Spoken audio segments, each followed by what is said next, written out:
commentary. Hello and a very warm welcome to a very cold stadium here in Liuzhou. The second session on day one of competition at the Li-Ning BWF World Superseries Finals. The culmination of the OSIM BWF World Superseries. The 12 tournaments throughout the year have all been concluded, and it is the top 8 in all 5 disciplines who have qualified for these finals. Joel Clark sound testing, world feed, English commentary. 5 matches for you this afternoon, or even this evening. We are this evening now, almost, aren't we? I think we are, Yep. With mixed doubles, then women's singles, women's doubles, and men's doubles to conclude. So I'm Joel Clark, sound testing, world feed, English commentary, alongside Ian Wright, who is in the same cold stadium, at the same cold hour, and of the same cold nature. Are we good, Ruve? Are we good? We're good.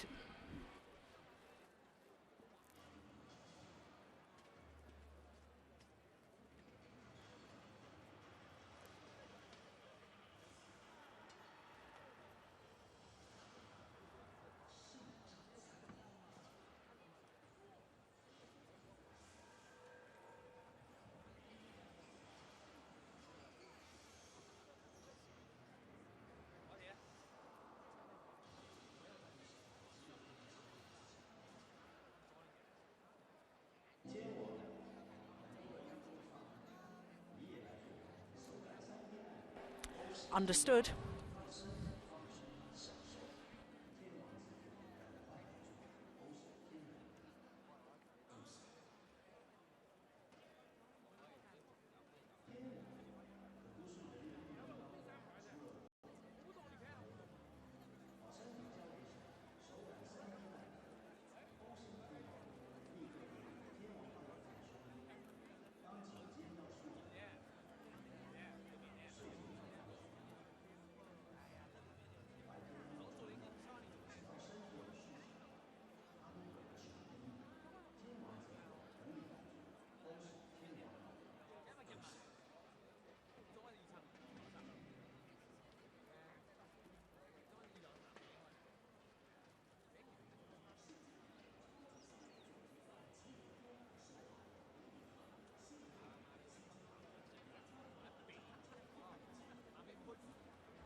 Hello and welcome to Liuzhou for the second session on day one of competition at the Li-Ning BWF World Superseries Finals. The culmination of the OSIM BWF World Superseries. 12 tournaments throughout the year, and all those 12 have been completed. So it is just the Super Series to come. And of course, from those 12 tournaments, the top 8 in all 5 disciplines have qualified for these finals here in Liuzhou. Day one of competition, as I say, we've had an afternoon session. We're about to start the evening session. 5 matches for you this evening, and we're going to be starting with mixed doubles. Then we'll have women's singles, men's singles, women's doubles, and men's doubles will be our 5th and final match tonight. So the mixed doubles will be starting with the Indonesian pair of Ahmad and Natsia up against the British combination of Blair and White. Then women's singles and the former world #1, Guangxi, will be up against Sato in a battle of the left-handers.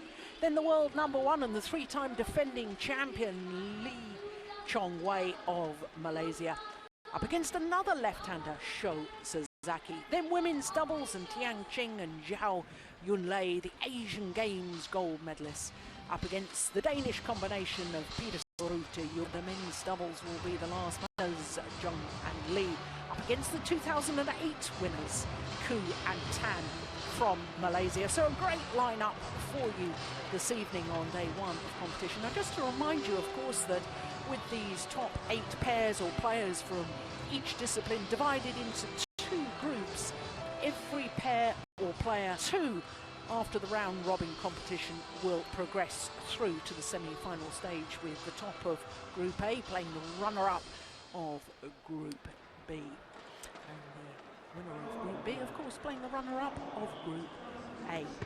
So that's how it all works here at the Super Series Finals, and I'm Jill Clark, sitting alongside former England head coach Ian Wright. And Ian, 2 players on court that you know exceptionally well. Yes, I do. Robert and Gabby, work with both of them quite a lot. I was still in post with England and Great Britain. Done well to qualify, but in the pool that they've drawn, they're going to be really up against it to go any further in this competition.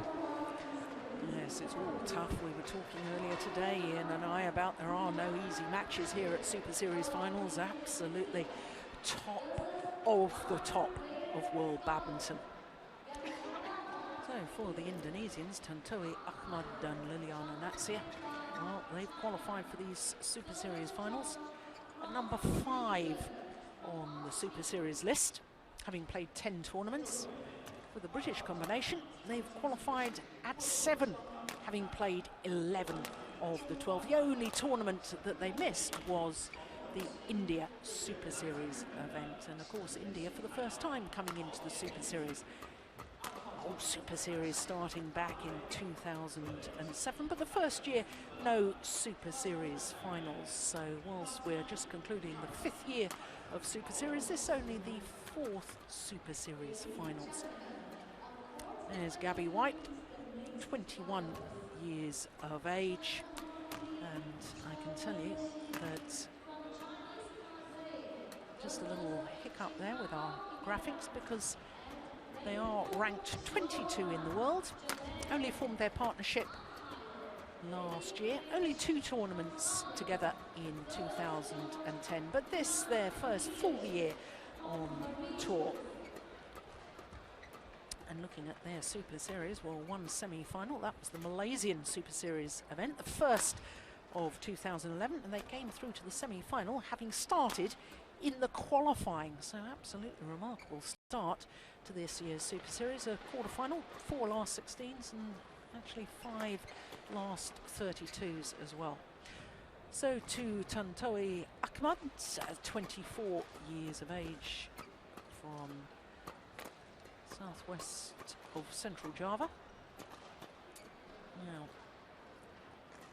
number 4 on the world rankings, number 5 on the Super Series rankings, have been as high as 2, but because, my goodness, they had a wonderful period in the middle of this year when they had a run of 4 consecutive finals, winning 3 of them. Won the India Super Series event, and then the Malaysian Grand Prix Gold, then the Singapore Super Series, and then reached the final of Indonesia. It really was an incredible run of good form by the Indonesians. Well, for Liliana Natsia, a 26-year-old from Manado in north of North Sulawesi. Of course, she most famous probably for her partnership with Nova Widianto. And with Nova Widianto, they were the #1 seeds at the Super Series Finals back in 2008, where they lost in the final of the Super Series Finals to Thomas Laybourne and Camilla Urrutia. So for the Indonesians, from their 10 Super Series tournaments, 3 finals, 2 titles.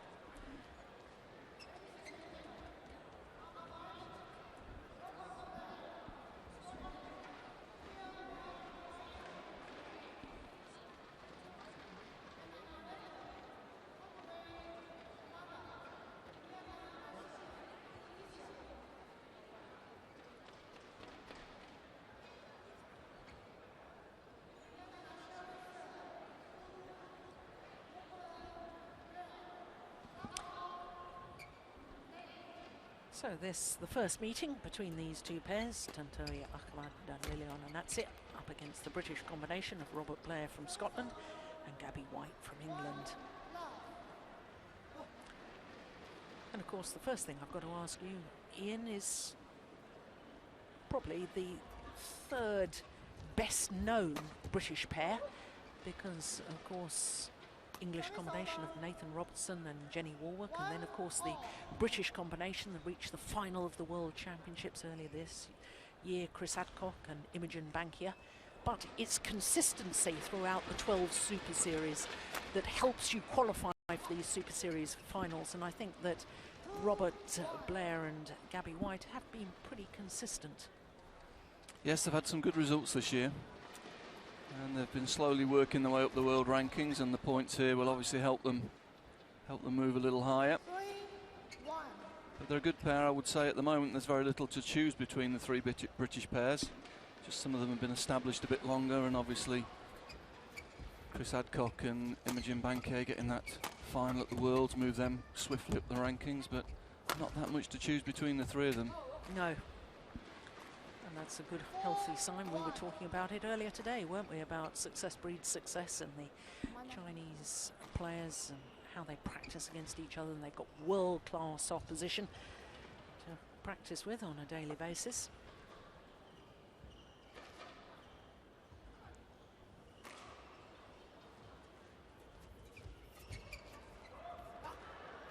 It's nicely done.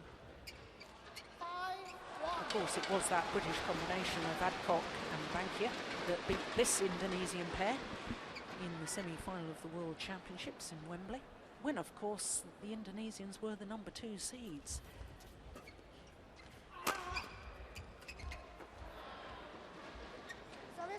And of course, most people, like myself, will probably for a long while yet always think of Liliana Natsir playing with Nova Widianto, twice world champions, Olympic silver medalists.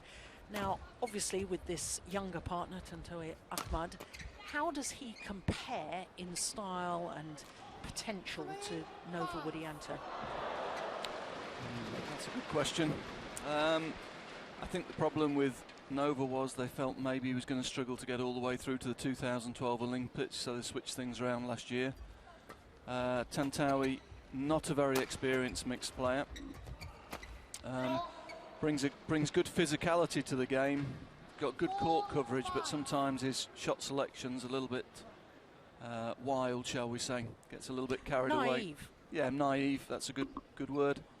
And he very often doesn't get Natsir into the game as much as he should be doing, really, because she should be the strength of this partnership. Yeah. But very often he puts pace on when he should be taking pace off, and doesn't get her into the game, into the areas where she's so strong. 6-4.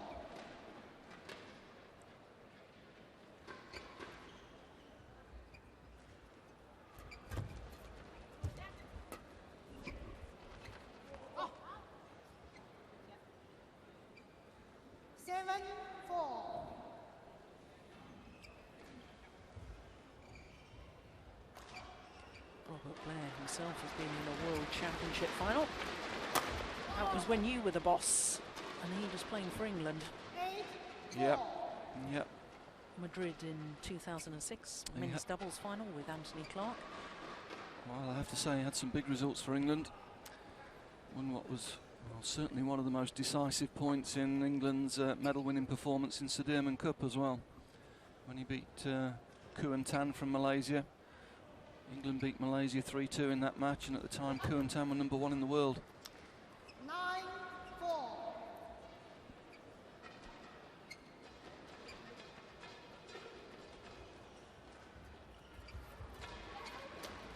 Oh, that's clever. Just putting enough pace on the shuttle, Liliana Natsir, to get it past Gabby White. Shuttle really dying in front of Robert Blair. Yeah, I think Rob was expecting Gabby to be looking for that. Well, there's the power play that you were talking about, and the Indonesians have rushed to 11-4 in this opening game. 7-point advantage. It's all happened rather too quickly from a British perspective. Yeah, a little bit passive on return of serve so far. Just giving the initiative away, early in the rallies.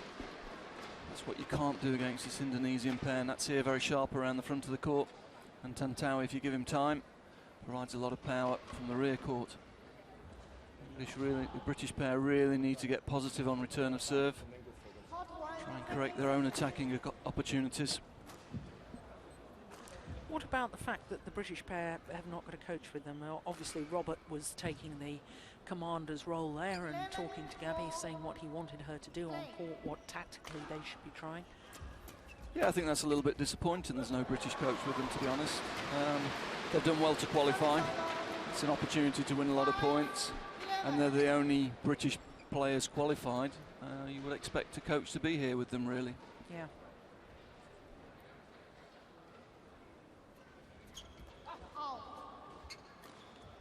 Service over. 12-5.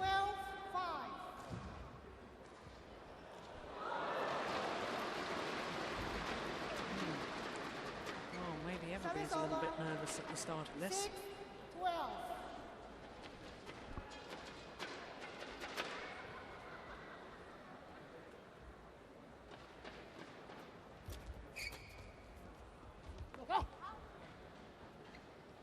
Service over. 13-6.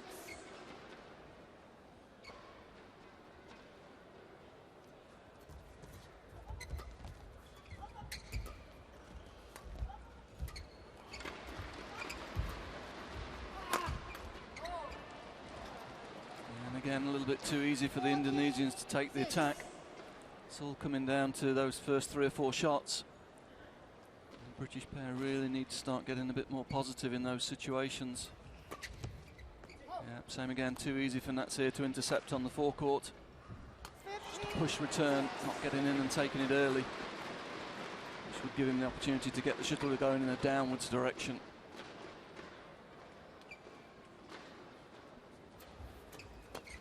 Getting the return going up. That's better. Cross block.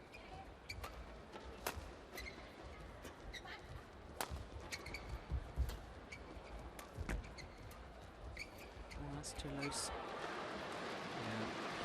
Seems to be real confusion at the moment with the two British players as to who's going for what, and perhaps a little bit of nerves. A little bit of nerves. Certainly Gabby's not really got into the game at all yet. It's difficult against someone like Natsir. She's not getting a lot of opportunities on the forecourt.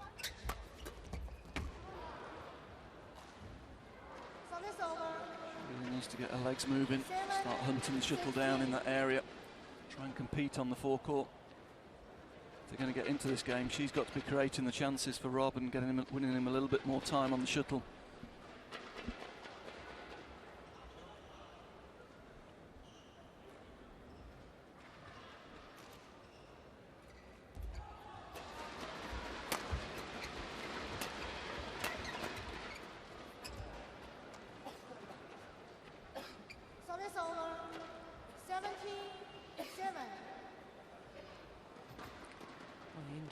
Coach looking pretty relaxed at the moment.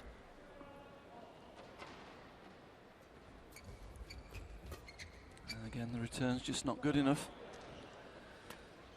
And the point with an error of judgment, but again, it was in a lift situation.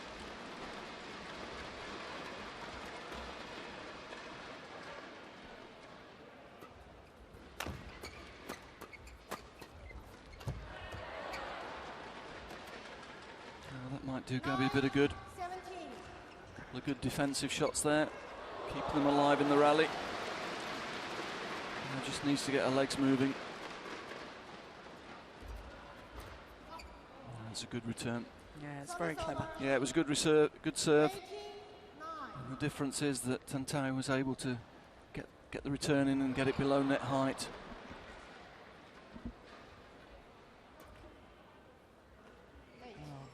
Gabi White clearly not ready. Let's see, we'll have to serve again.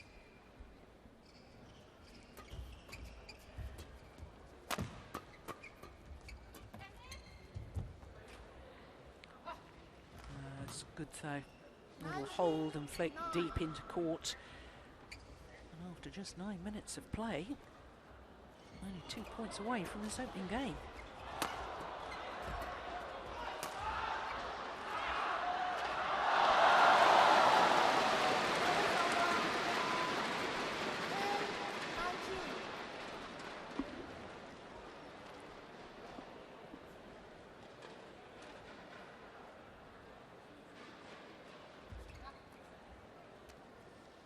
Service over. Yeah.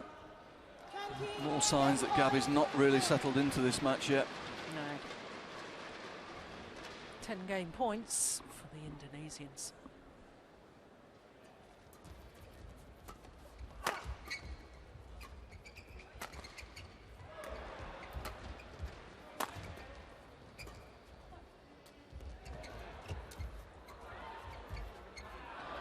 And again, reaching rather than the legs move into the shuttle there, just to reach with the racket. Legs not really working. Just 10 minutes needed for that opening game. 21-10 in favour of Ahmad and Natsia.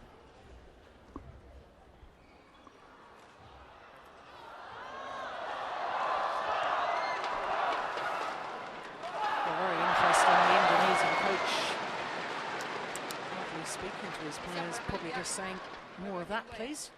Yeah. Doing well. Yeah, that was a bit of a mismatch the first game there, I'm afraid. British pair didn't really get into it, didn't get into any points, rallies. They really need to get positive in these first few points, or this game could drift away from them very quickly.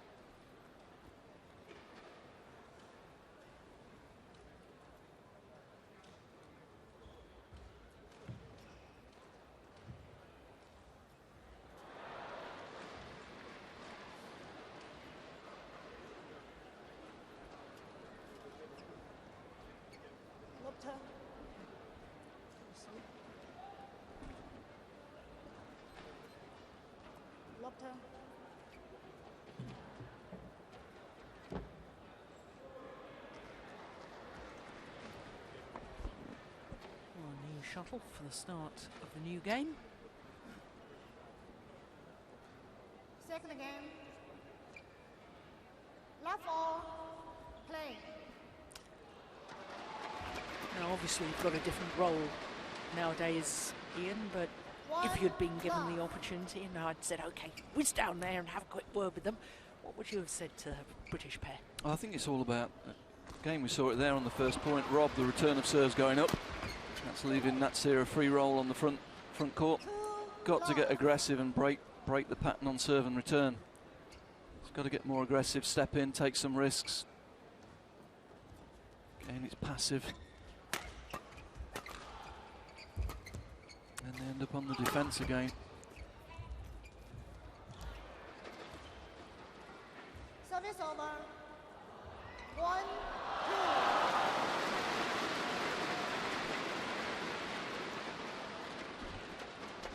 It's interesting, you know, the fact that I was asking you about the service fault called, racket not pointing in a downward direction. Service over. 3, 1. I was asking you about the qualities of Tontowi Ahmad and how he compared to Nova Widianto. Of course, Ahmad wasn't actually the first player that they tried Liliana Natsia with. Tried him out with Mohamed Rijal and then Devin Lahadi. But they settled on this man. And I have to be honest, until he started playing with Liliana Natsia, I hadn't really seen him play. Whereas I had with the other two players she'd played been tried with. Liuzhou, of course, had won the Japan Open with Vita Marissa. Yes, it was a surprising choice, I have to say. It was justified, I guess, by the way they started, but I think pairs have gradually begun to work them out a little bit. And certainly the results in the last few tournaments haven't been as strong. But they're well on top in this one, and again, it's the British pair really struggling on return of serve. So everything is stemming from that, is it? Yeah, they're just not, they're on the defence the whole time. Not getting the returns of serve going down, not forcing the Indonesians to take the shuttle below net height. Again, that's a little bit better competing for the net, but again, they're out of formation. It's Rob that's having to go in.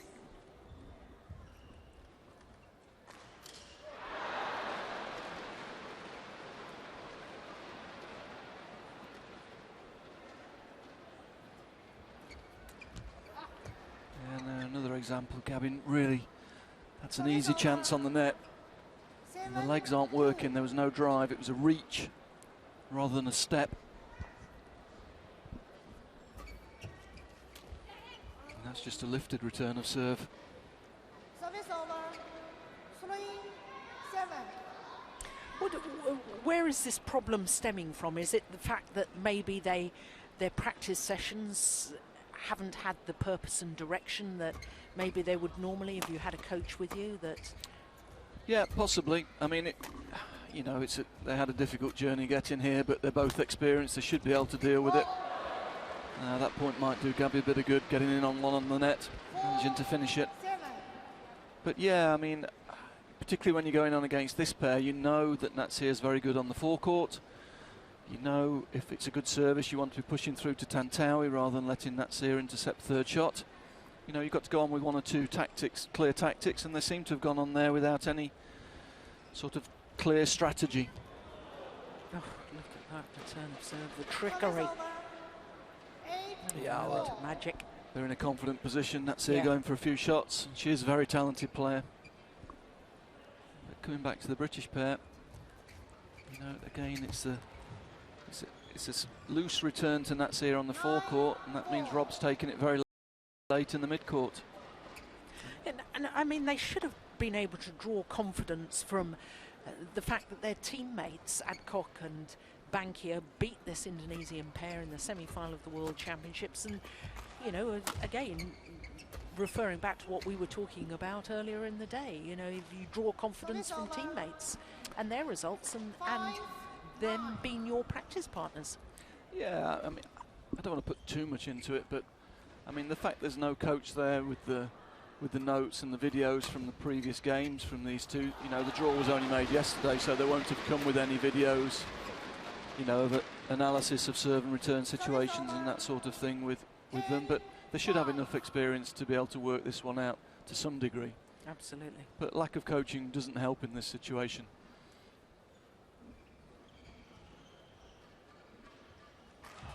Of course, we should perhaps point out that Gabby White, off-court partner with Chris Adcock, who did so brilliantly at the World Championships. 6-10.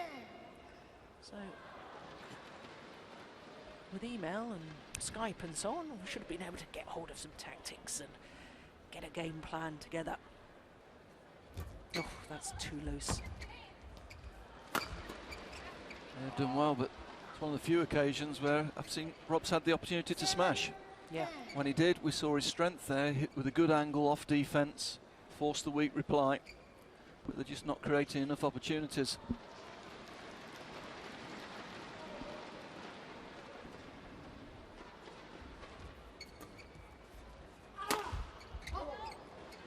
There's a big gap down the centre there, isn't there, between Gabby White and Robert Blair. Yeah, here Gabby's got to get aggressive on that cross defence. You can see she's at the same depth. She's always behind Robert. And if Robert's defending the straight, Gabby's got to get in front of him and close that centre down.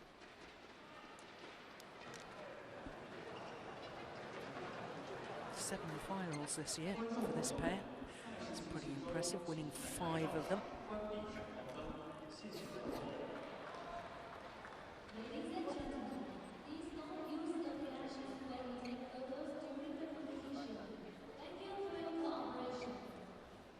course, Robert Blair has played in the Super Series finals before. It was back in 2008. Played in both the men's doubles and the mixed doubles. So that just really emphasises your point about the fact that they should have enough experience by now to work things out. Yep. 12-7. And there we saw again, it was a lifted return from Gabi, but intercepted by Tantawi. Not enough time to get into a solid defensive formation. And again, lift, help with the net cord, but too many opportunities for Tantawi to smash at the moment.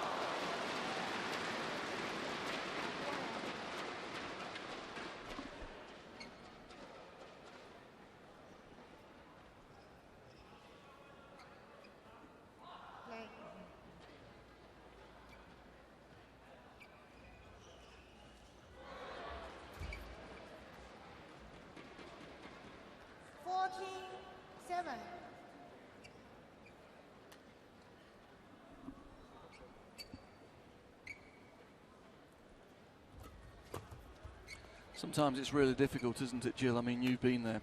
For the girls, if they don't get into the match early on at mixed, and you know there's pace on, there's a guy on the other side with a big attack, it becomes a really nervous affair. And Gabi just seems to be in that situation where she doesn't know where to go and what to do at the moment. She's just never built up any confidence in this match. No, that's right.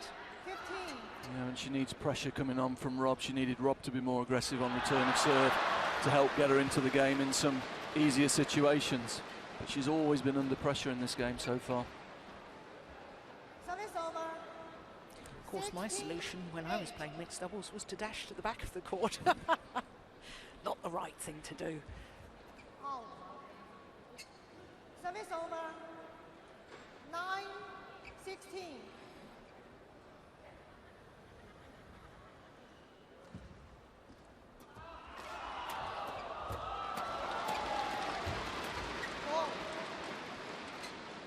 Good deception, sort of brushing across the shuttle as she hit that. But they were under so much pressure, weren't they? Yeah, again defending.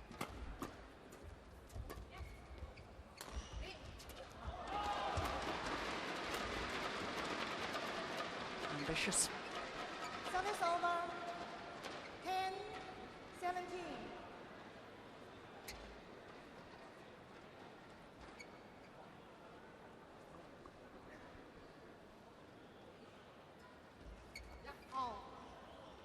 Low serve is short. 18-10.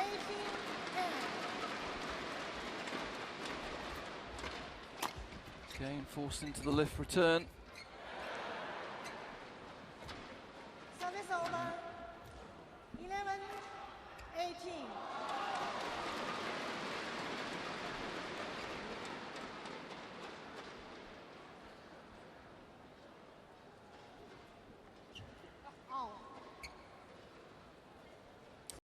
Service over. Struggling on both service and return at the moment.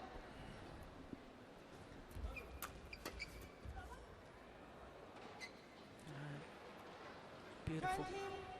Finds the line. And in double quick time, just 22 minutes. Match points. Service over. First one squandered. 12-20.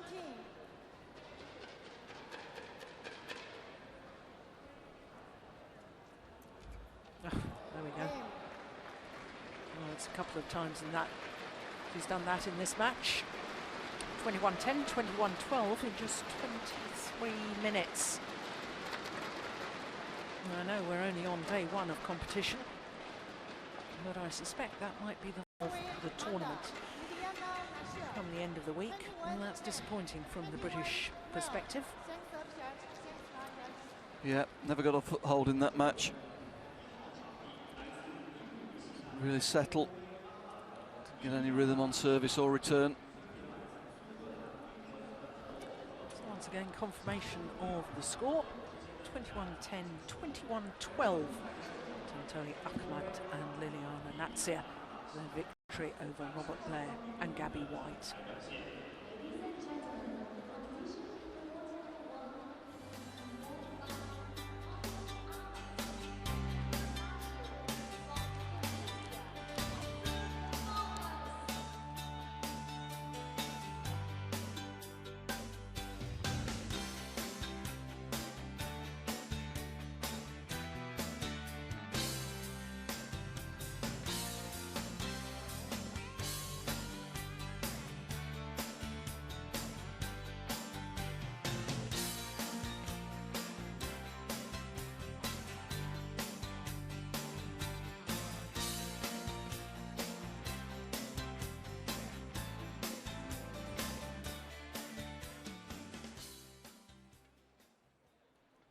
Well, goodness me, I wasn't expecting the first match to be over just quite as quickly as that. And I doubt if the women's singles players were expecting it to be over as quickly as that, because of course next match on court is the battle of the left-handers with the women's singles, and I wonder if they'll get going. But if they're not, chance for me to tell you that following the women's singles we'll have the three-time defending champion of the men's singles, Lee Chongwei of Malaysia, up against Sho Sasaki. Following that we'll have women's doubles, and Tian Qing and Zhao Yunlei up against Christina Pedersen and Camilla Rutejul of Denmark. Incidentally, Christina Pedersen already been on court today in the mixed doubles, where she and Joachim Fischer-Nielsen are the number 2 seeds, and they've already recorded a victory over Sutkit Prakamol and Sarali Thumtongkam in 2 straight games. And then after the women's doubles, it'll be men's doubles, and Jung Jae-sung and Lee Yong-dae of Korea, current world number 2s, against former world number 1s Koo Kyung-kyat and Tan Boon-hyung. Both those men's doubles pairs former winners of the Super Series Finals title, and both of them former world number 1s.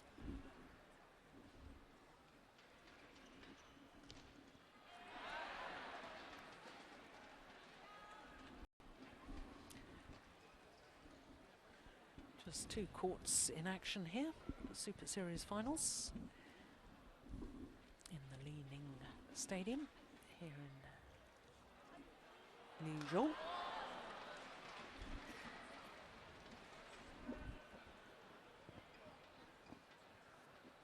So the mixed doubles taking place on the adjoining court is from the other group to the match we've just witnessed.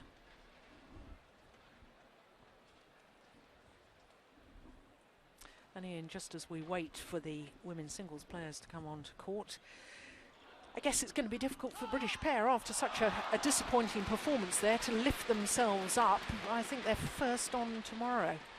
Yes, and they've got to play on paper the 2 toughest pairs in the group. 2 toughest matches to come on ranking. I'm afraid it looks an uphill battle for them from now. Yeah.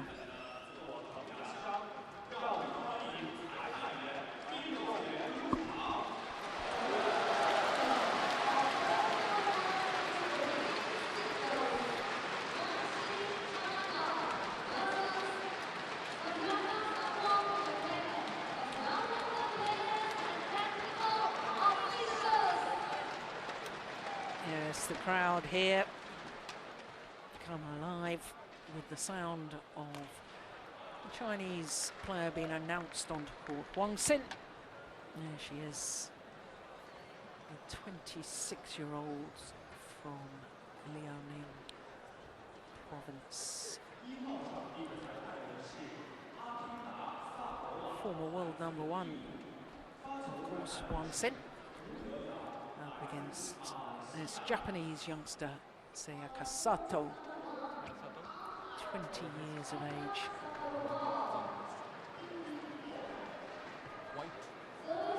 White and blue. White. She needs white. And the toss of the coin.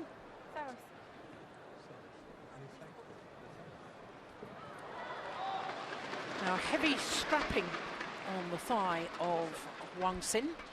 And Ian, of course, the last time we saw her, sadly, she withdrew partway through the final of the China Super Series event a couple of weeks ago. 18-12 down in the opening game against the current world number 1, Wang Yihan. Now, she's obviously struggling with injury problems.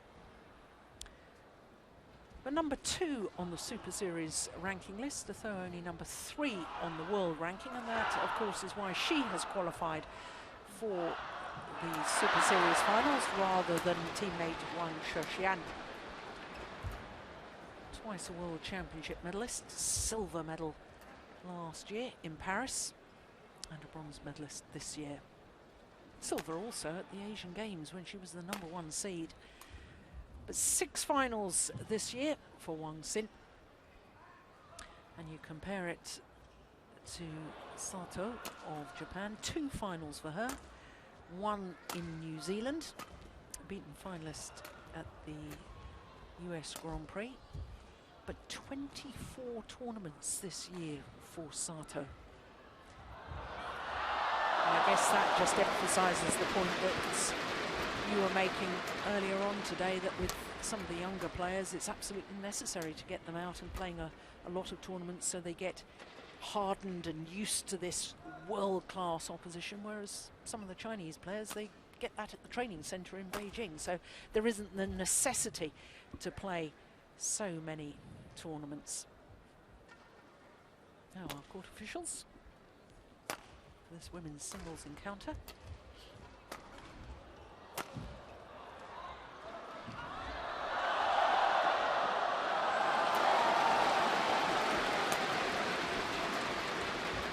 These two players have only met each other once previously, and that was in the Sudirman Cup in Qingdao earlier this year. Guangxi won on that occasion, 2 straight games, and pretty comfortable too. 21-12, 21-11.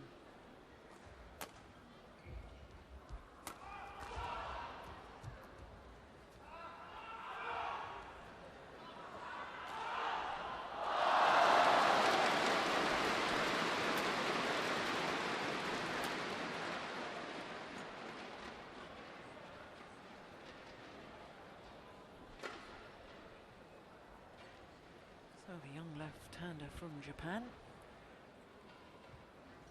reached the final of the World Junior Championships in 2008, and the event was staged in Pune, in India, and lost out to Saina Nehwal. Saina Nehwal, of course, here for the Super Series Finals.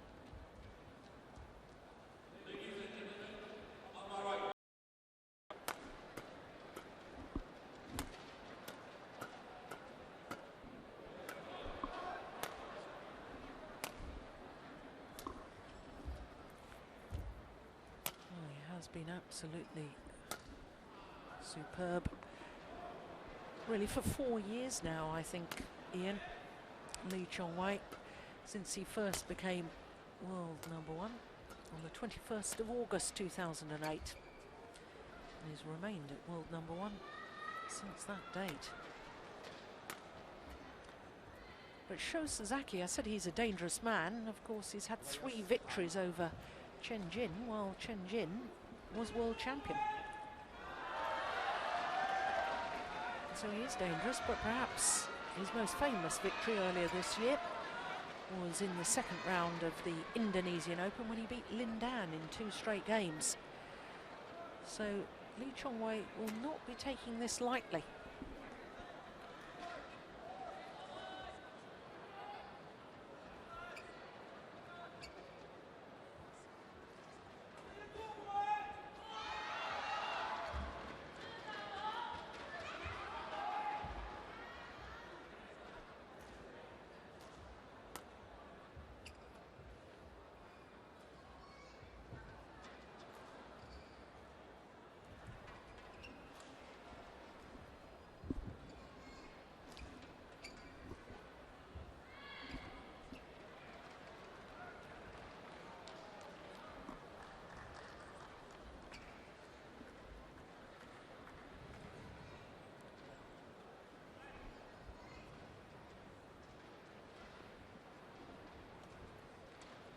Not quite sure what the delay is for. Both players appear to be ready.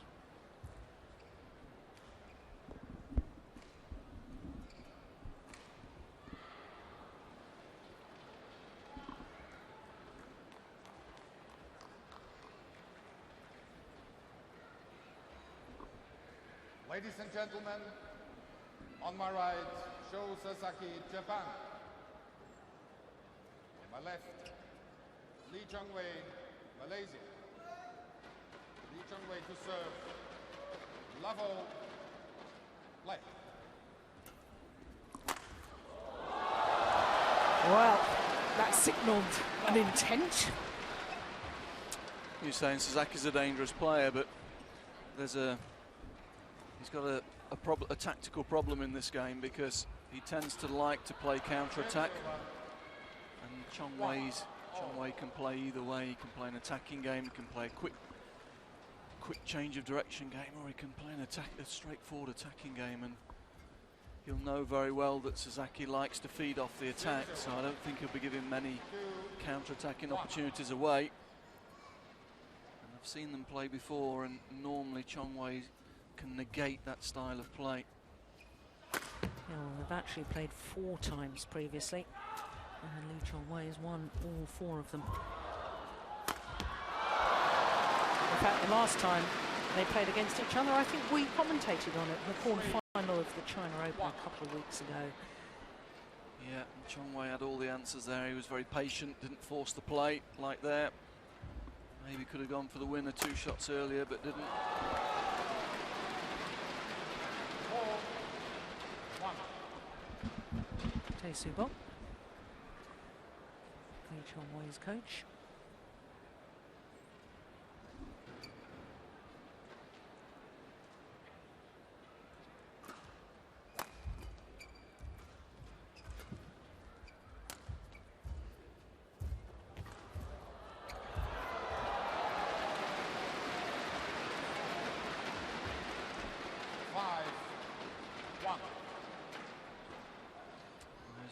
Start here, making Sasaki late almost every time he hits the shuttle. No time to settle into a point yet.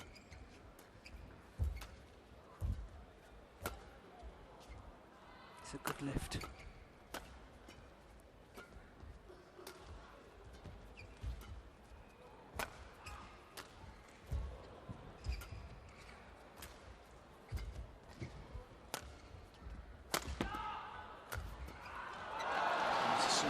Again, it's as though Sasaki was taking the ascendancy, and then just with 1 shot and 1 change of direction, Chong Wei was able to take it back and then dominate the rally.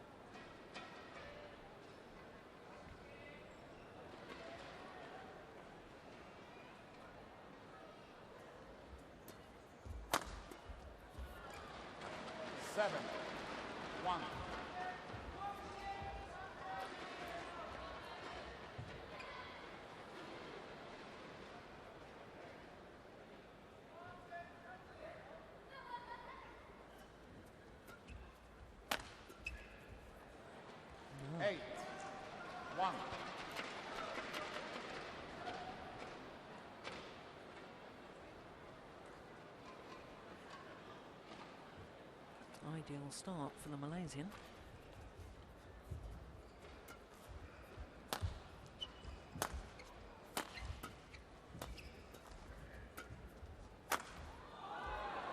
No, it's just wide. Yeah, he sometimes likes to work his way into matches, but he looks very sharp at the start of this one.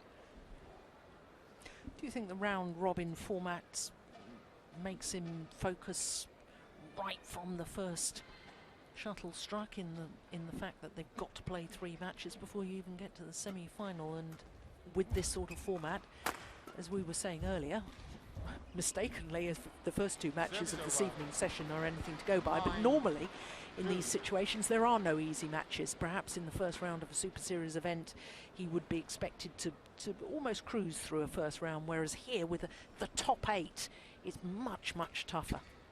Yeah, he'll also know that Sasaki is the type of player you don't want to give a good start to, because he can get inspiration from it. And he's certainly come out in this match looking to try and dominate from the first point.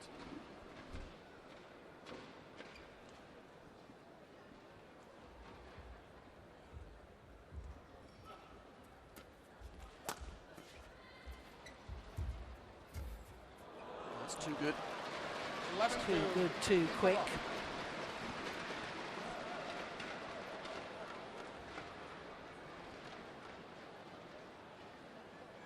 We saw when Sasaki beat Lindan in Indonesia that if you give him a foothold in the match, he's a very dogged, perseverant type of player.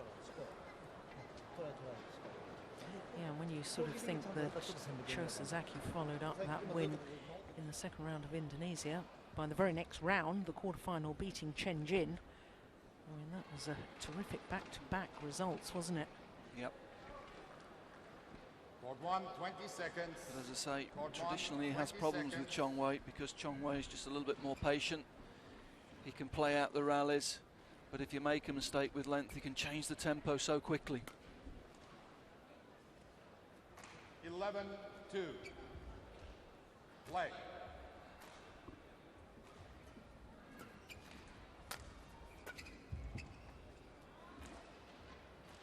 Twelve, 2.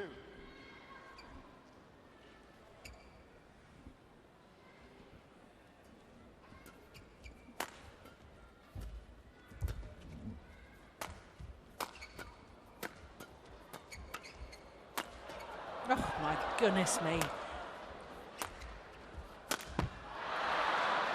Well, he got the point in the end, but he had to work hard for it. He must have thought he'd win it 2 or 3 times.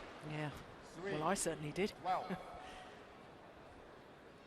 Yeah, but that's what he's got to do. He's got to be a little bit more aggressive. It's not his normal style, but he's got to try and break the rhythm of Lee Chong Wei if he's going to get into this game. But that'll be a tough ask.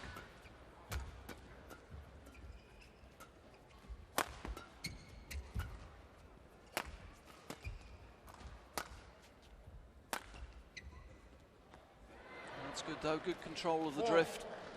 12.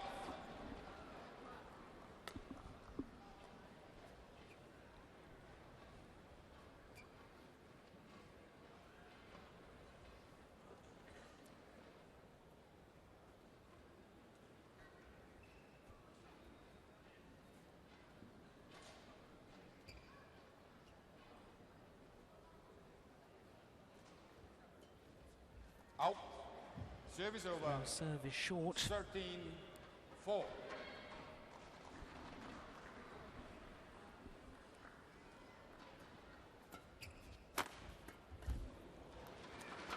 just a little bit too flat. Chong Wei able to intercept quite early in the court. Very quick hand and quick change of direction.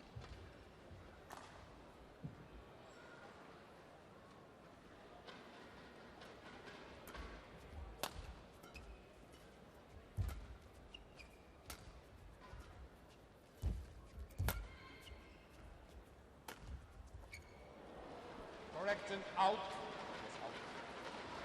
Well, Wow. Service that's a over. strange call. 5-14.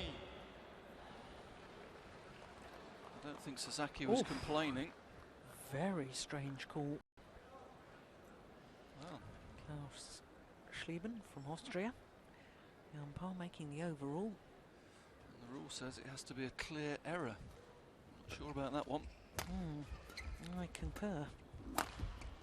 That's good. This time it's Chong Wei just a little bit short with that lift. 14. Went for the deceptive hold and then trying to flick over the top, but just a little bit too flat, giving Sasaki the chance to intercept and find the cross-court angle.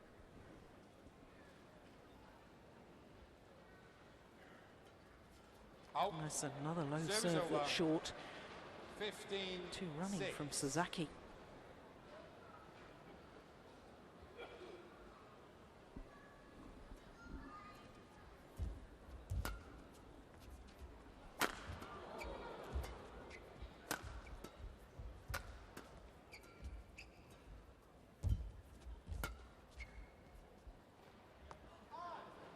Service over. 7-15. Yeah, good defence from Sasaki early in that point. That's what he's famous for.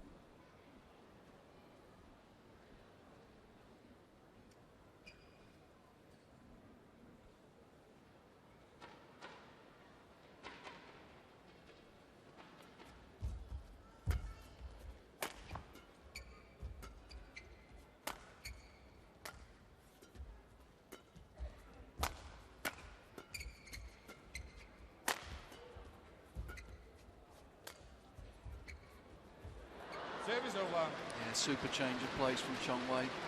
Cutting right across the shuttle, so it was a fast racket. Taking the pace off the shuttle. Very difficult to deal with.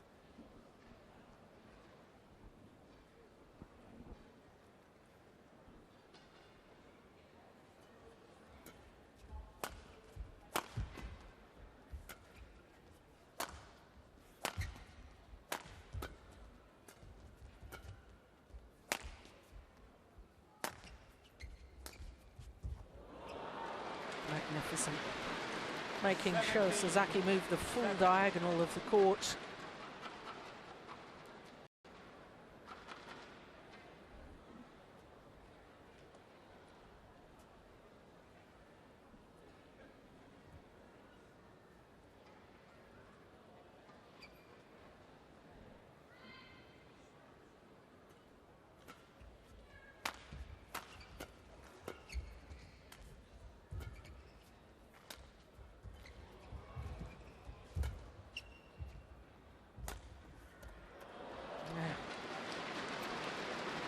Do it either way. Put the shuttle down from either rear court corner to either forecourt corner with great precision and good pace as well. This comes down quickly, although it's a short drop. So a little cut across the shuttle brings it down. Service over. 8-18.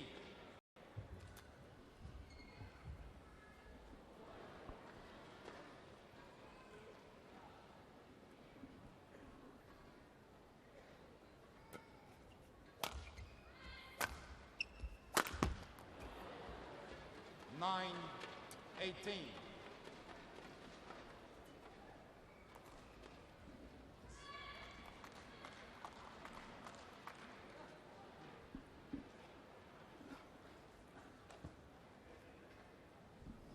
Nine, 18.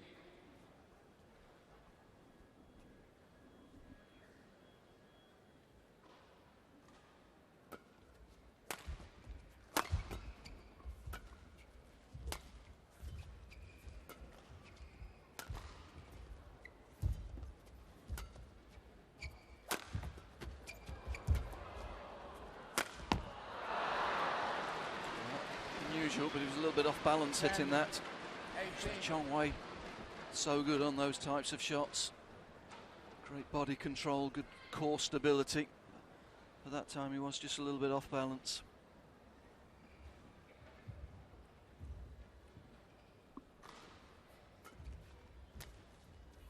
Service over. 10.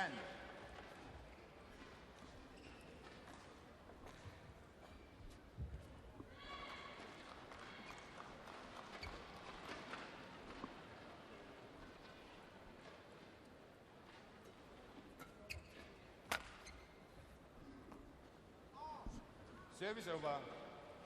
11-19.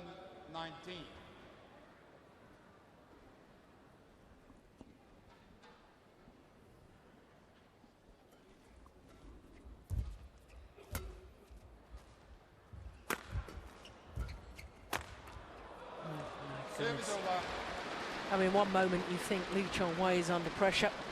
Next moment he's thundering down a smash and has now earned himself 9 game points.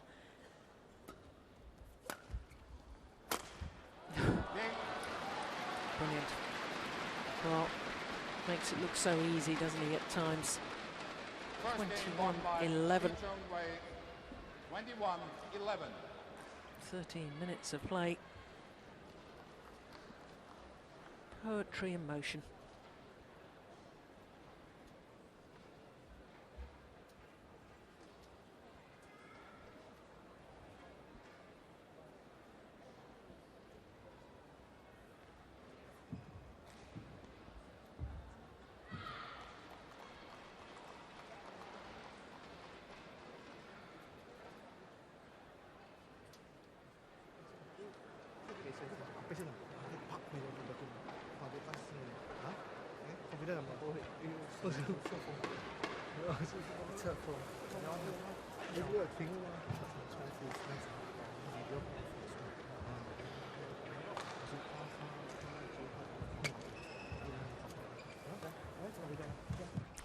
I've noticed that Teo Soo Bok does actually speak to Lee Chong Wei.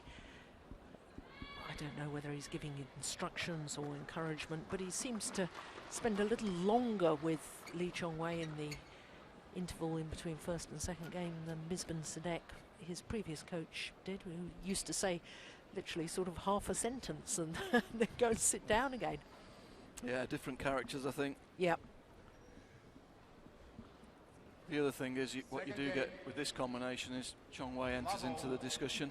Yes. Whereas with Misbun, it was very much Misbun talking and leaving the court, not really a discussion.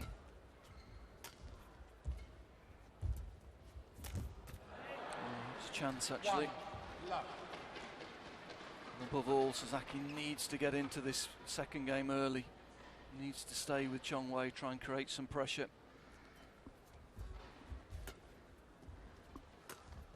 Short again. It's the little angled shot to the sideline. It's not just the accuracy of these shots, though, from Chong Wei. It's the disguise, isn't it? You just can't tell what's coming. Well, it's the disguise and the variety. You know, yeah. There is the power smash, and that makes those little cuts even more effective. Because in defence, you've got to stay a little bit deeper. Yeah. Service over. 1, 2.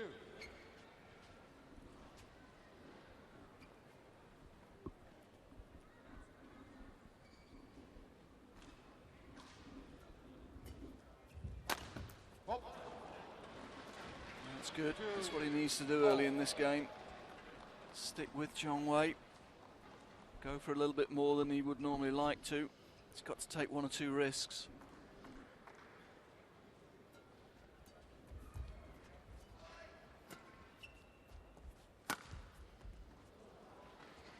It's just guided down the line, isn't it?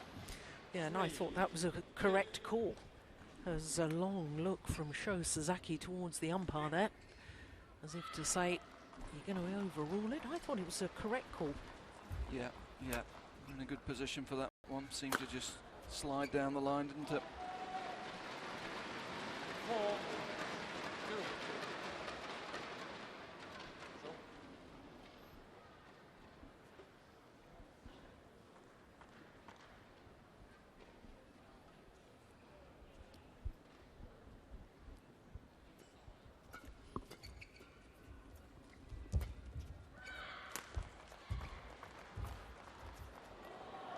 And that one was wide. Service over. 3, 4. Yeah, just went with the draft, didn't it? You're hitting short and cross from the net on that side. Afraid the current of air is just going to pick that up and take it a bit further than you anticipate.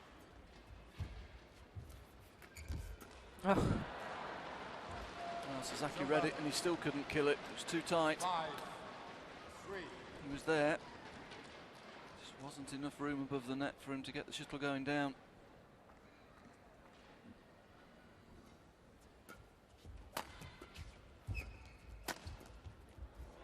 That's nice variety. Service over. Using the centre 4, smash for the first time. 5. Caught Chong Wei off guard.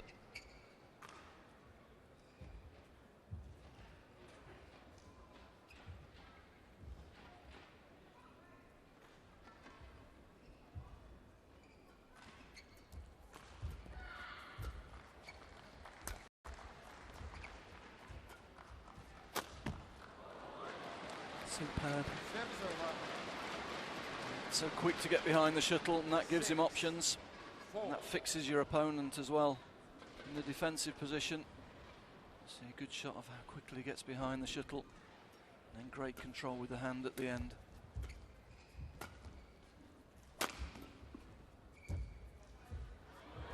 That's good net. Service over.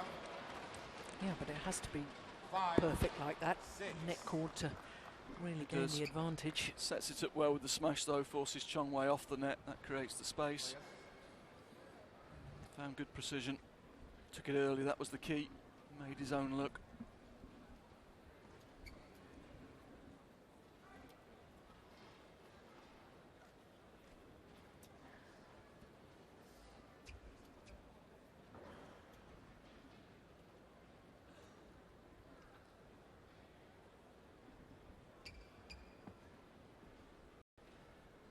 Five, 6.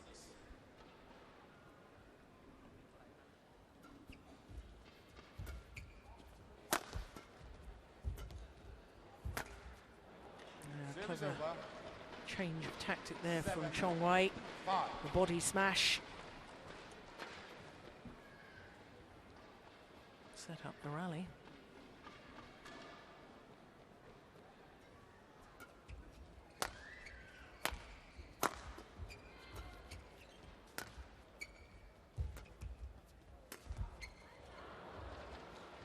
That is just superb. 8-5.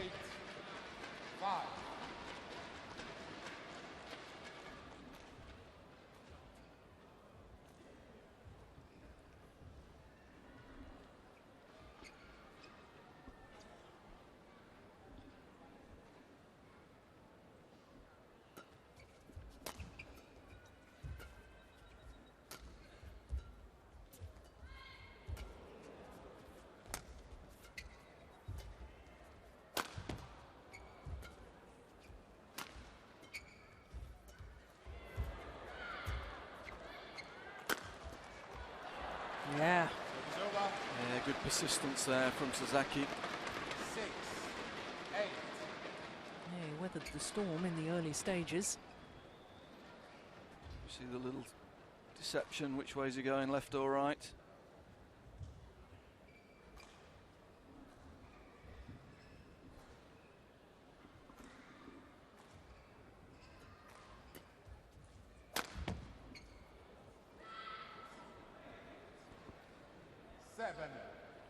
Chong Wei doesn't like that call.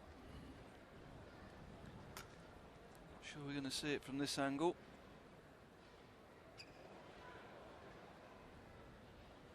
Yep, certainly too tight for the umpire to overrule.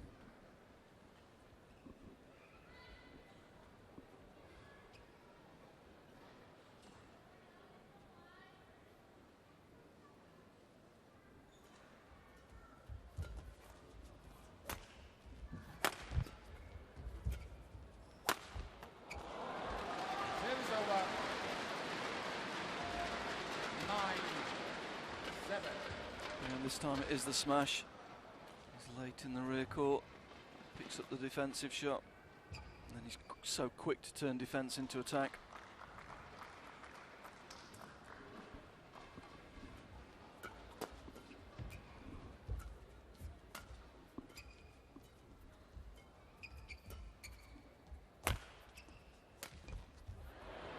Service over.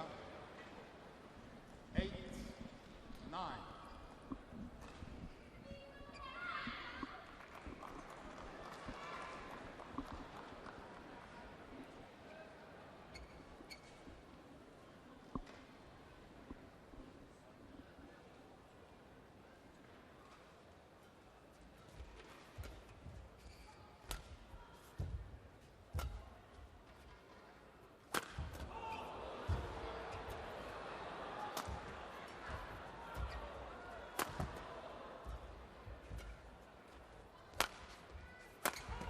Yeah, just a little short from Chong Wei. Tried the whole deceptive clear. Didn't work against the left-hander though. Here you can see he just tries to hold this. Short. Straight at the forehand of Sasaki. Takes good advantage with the straight smash.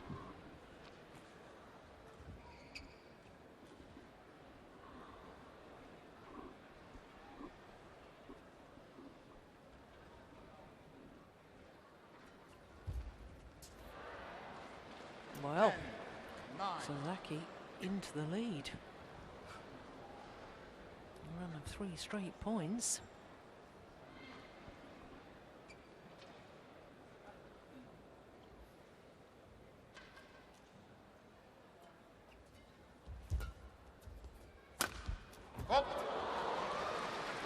Service over.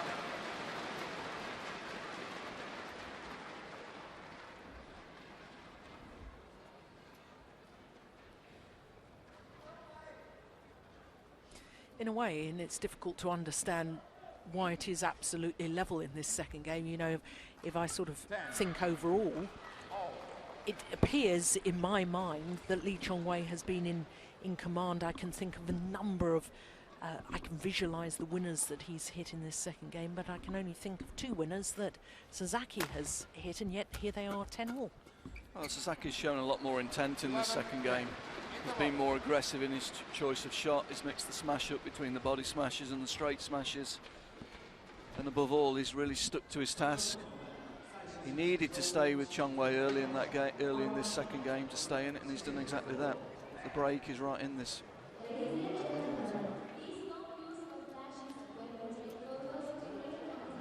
The key for Sasaki has been that he has been more aggressive though. He's not sat back and be happy to defend and just return the shuttles. As we can see here, he's forced Chong Wei to defend. Yeah, that one was actually from the opening game. Court 1, 20 seconds. Court 1, 20 seconds.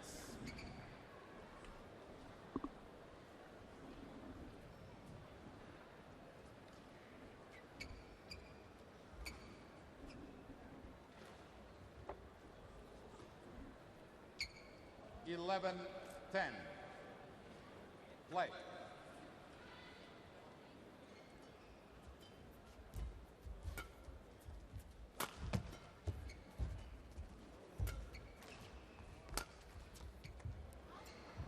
Service over. Yeah, playing slow down to that line. Shuttle's always going to drift away as it loses pace.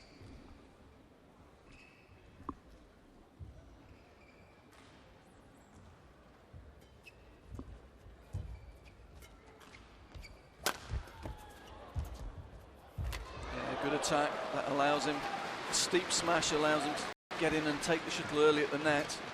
Wow. And a good angle across the net. Here we go. Gets the shuttle down, see how low Chong Wei's taking it. That gives Sasaki time to get in early on the net.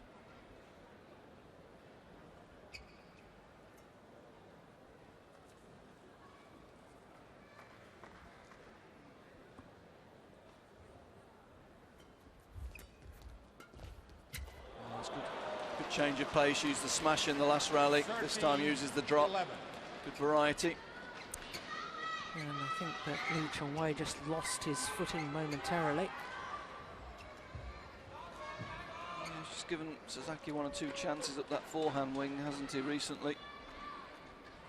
Sasaki's been quick to latch on to them.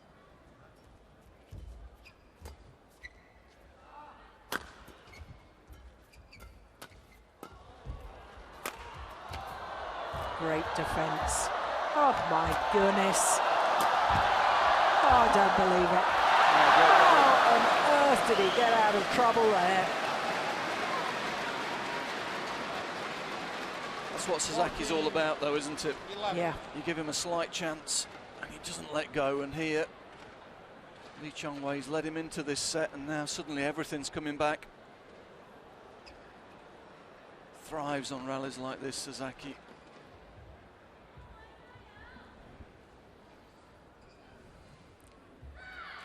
Four straight points, and he makes a service error. 12, 14. Let's let the pressure off a little bit. Yeah.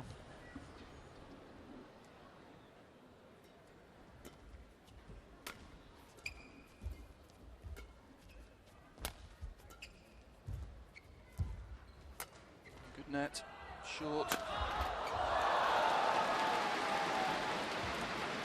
Dispatched. With great efficiency. Yeah. 15. Gets in position early, and that holds your opponent in the centre of the court, fixes your opponent's defensive position. Brings it down with good angle to the sideline.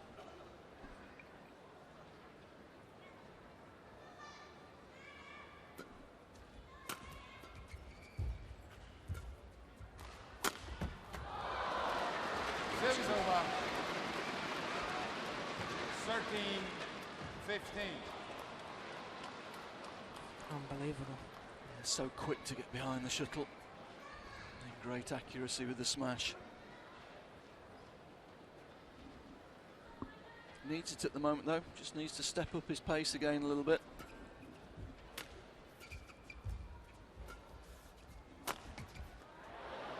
That's an error. That was Service over. 16. forcing the play a little bit. That was a good 13. length from Sasaki. Wasn't really on to go for the straight winner.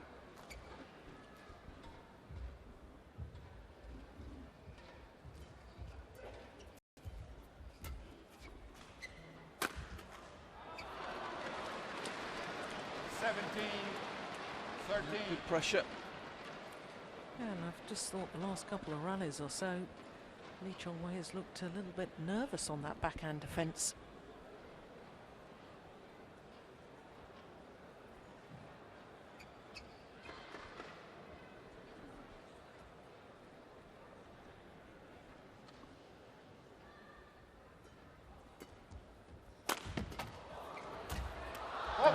well worked. Yeah, good attack again. Again, Chong Wei just 18, giving the attack away, 17. giving Sasaki an opportunity to get behind the shuttle. Again, he's quick in behind it. 8 of the last 10 points.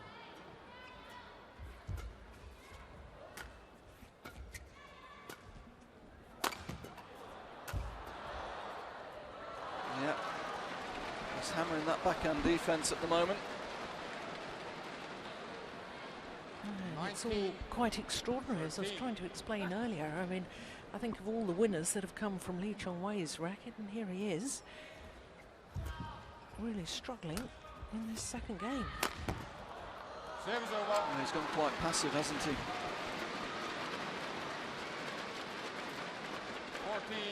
14-19. That's the thing with Sasaki, if you do just relax a little bit, he's always there. He thrives on opportunities like this. Oh.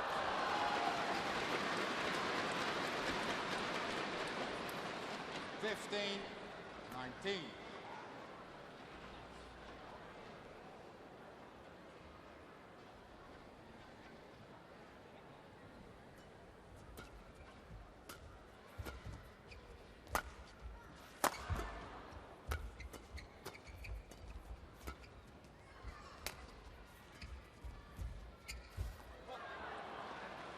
He's found the line. 16-19.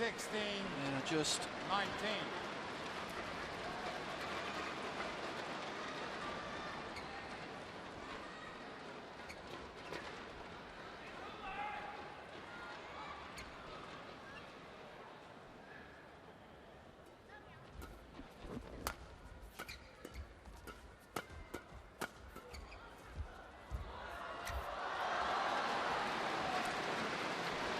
Well, you can never write this man off. 17. no, he's at the tempo again. Doesn't want a third set. No.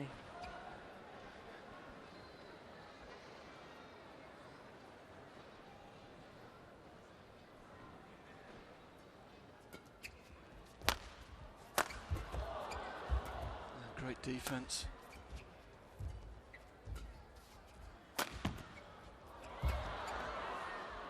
It's gone wide. Service Good defence over. again, able to not only get it back, but able to change the direction as well. That forced the mistake from 20. Chong Wei. Game point 17.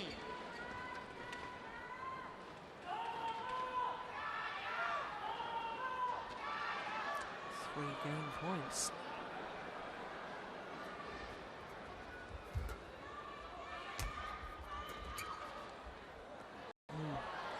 But with an error down that 18. right-hand 20. side as we look at the court.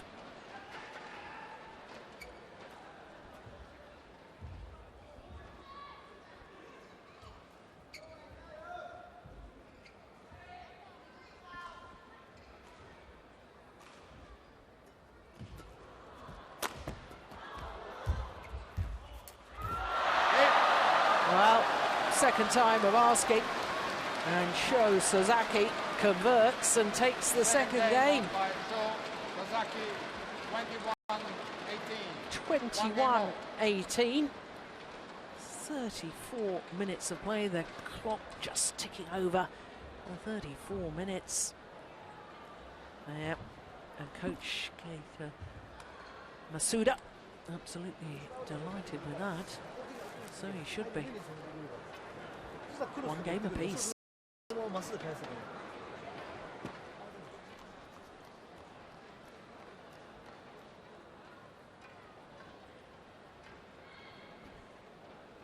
As we suggested after the first game, the key was Sasaki had to be more aggressive, try and take the initiative rather than try and rely on counter-attack. And he certainly did that when he had chances. He used the smash, mixed it up between the body smashes and the straight smashes. Well, The moment Chong Wei just relaxed a little bit, he was there, able to create a lead, and able to hold Chong Wei off at the end of that set when Chong Wei upped the tempo again.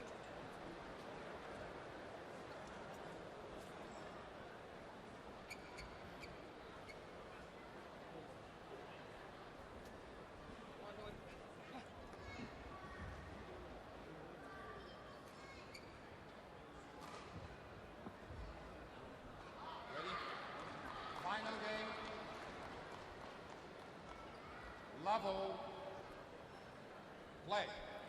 So third and final game. It's a Group A match.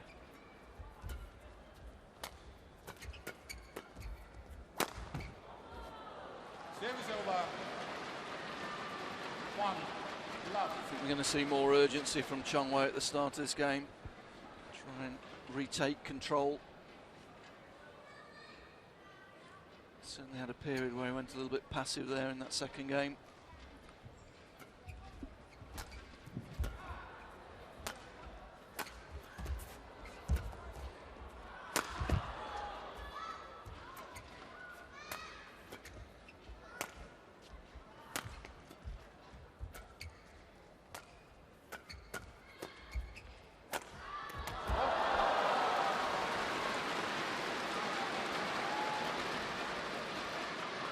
Going back to his first game tactic, not only positive, but making the left hand a twist and turn.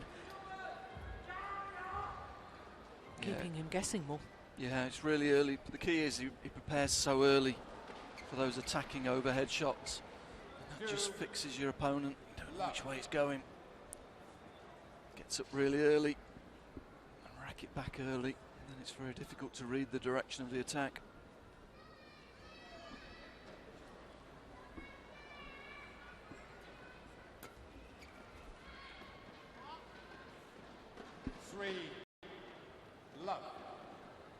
Dangerous moments. What Sasaki did well in the second game was he hung on early in the set, kept himself in it. The danger is with Chong Wei, if you get 4 or 5 behind early on, it's difficult to come back.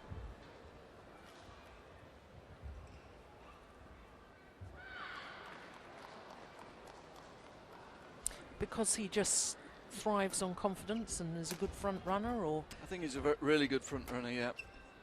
When he gets a lead, he relaxes and full repertoire of shots comes out. If you can stay with him, occasionally he does have those periods where he goes a little bit passive. Yeah. And that's exactly what happened in that second game. Yeah, and I thought a little bit, not only passive, but looked very nervous on that backhand defence. Oh, that's plumb on the line, maybe just inside the line. 5-1. Yeah, just inside the line.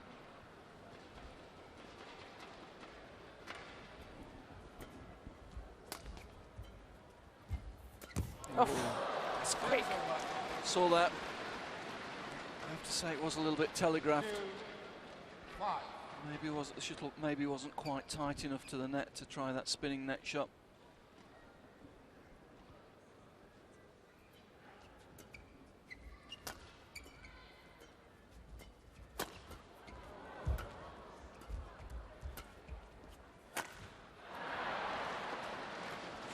Sasaki hanging on again. There's a danger of it, score getting away from him, but a couple of good points there.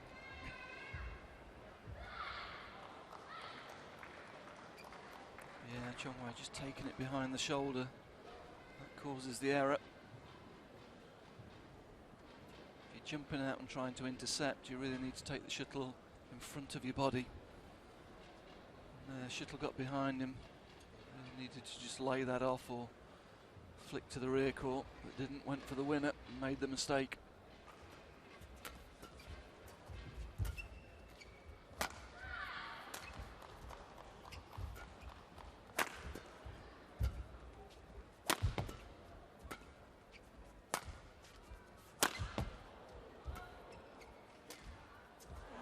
Oh, magnificent. Goodness me. Inch perfect. 6-3. He's under pressure, he's low in defence, and then suddenly he's high in attack.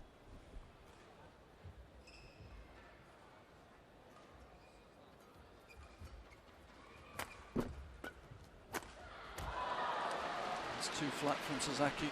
Chong Wei easily intercepting that shuttle about just behind mid-court. Sasaki no chance to find a defensive position. Look at this. Yeah, never giving himself time to get into position.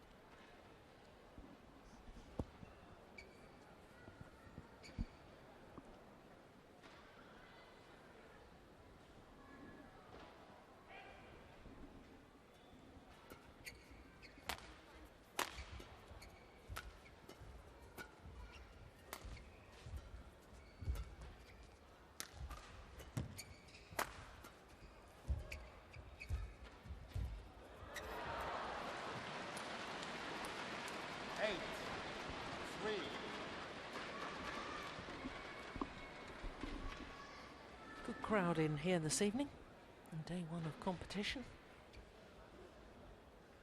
Haven't been as vocal sometimes though as we used to here in China, but of course earlier on today saw a couple of China matches, including in the men's singles with the world and Olympic champion Lin Dan playing against Chen Long. And of course the home fans didn't know who to cheer for, really. Yeah, from what I understand as well, it's the first major event that's been to this area. Probably haven't got the experience of watching these games live. Used to following their favourite Chinese players on the TV maybe, but first opportunity in this region to see them actually play live. 4-8.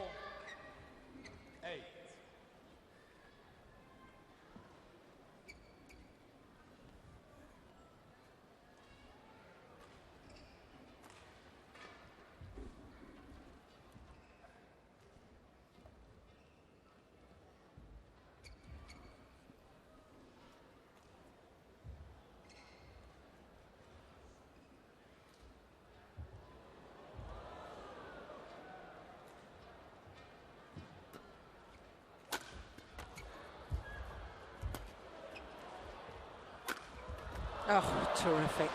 My goodness. Wasn't just pace of that final shot, the pace of movement in that rally from Li Chongwei.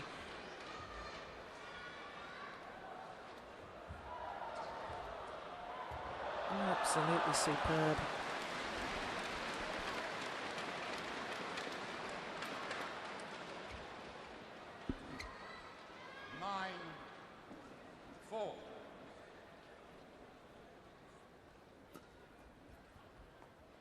Oh, wonderful.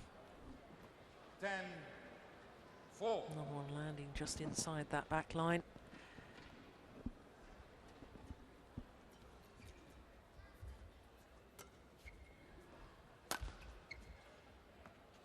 No, he can't afford to be clearing those. He's got to try and create some pressure. He's got to hit down, try and wrest the initiative away.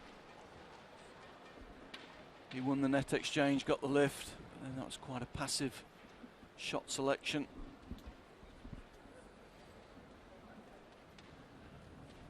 So the 7-point advantage to the Malaysian.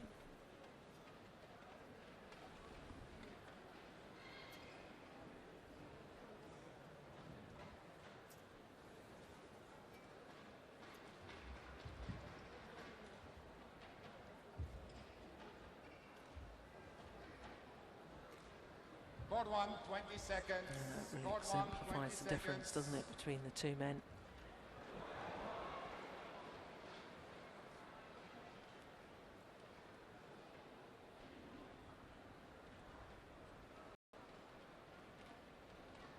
(11-4). Play.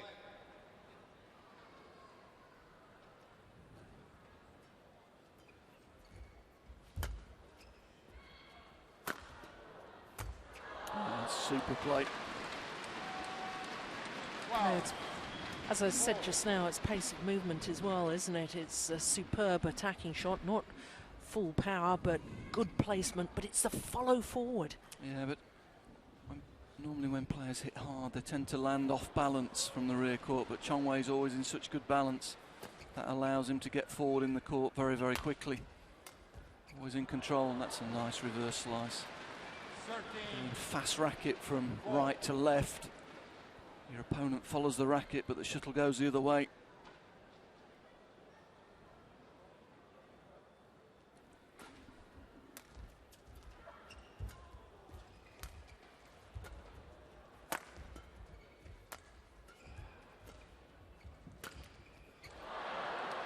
Service over. Luck of the net cord.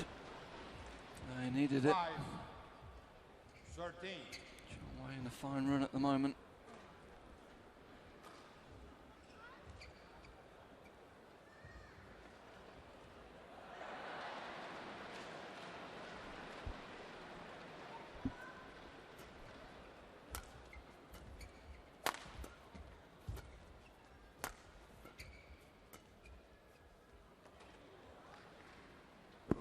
Six, 13.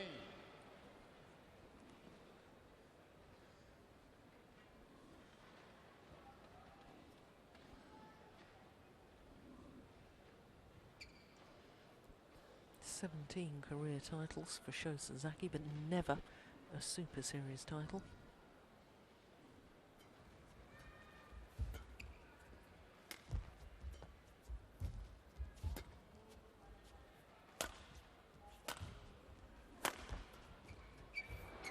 Service over. Sho Sasaki's a guy who really has played a lot of tournaments. Yeah. Early on in his career, he was playing almost every week. He was certainly a couple of years he was the player with the most tournaments on the world ranking. A mere 18 individual tournaments this year. Oh, that's a There's still a lot, isn't it? that's a slow schedule for Sho Sasaki. It's over.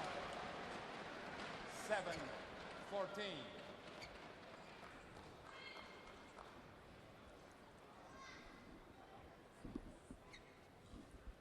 Remember the year prior to the Athens Olympics, he seemed to be at every tournament in the world. He was everywhere. Yeah. He couldn't have ever been home that year. Service over. And some obscure places as far as heartland of badminton is concerned. Not obscure places necessarily, but I mean, you know, I won a couple of events in Latin America, and it was all over the world and winning titles. 16. Yeah, he learnt his trade the hard way. He wasn't actually in the Japanese squad at that time. It's club sponsorship that was sending him around the world, and it took him a long time to work his way up into the Japanese team, but he really has become a world-class performer.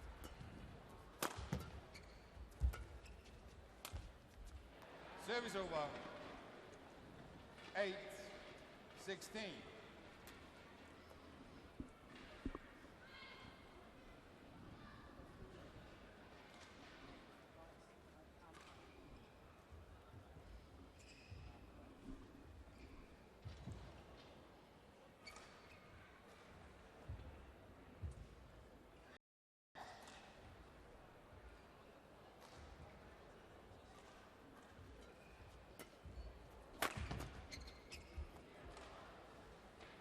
Nine, 16.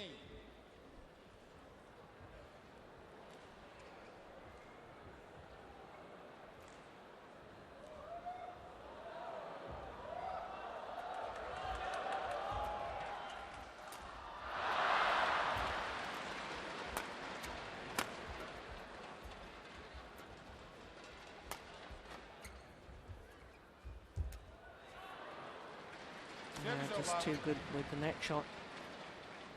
Shuffle deflected by hitting the top of the tape. Made it difficult for Sho Sasaki to control it. Here's this one. Nice touch.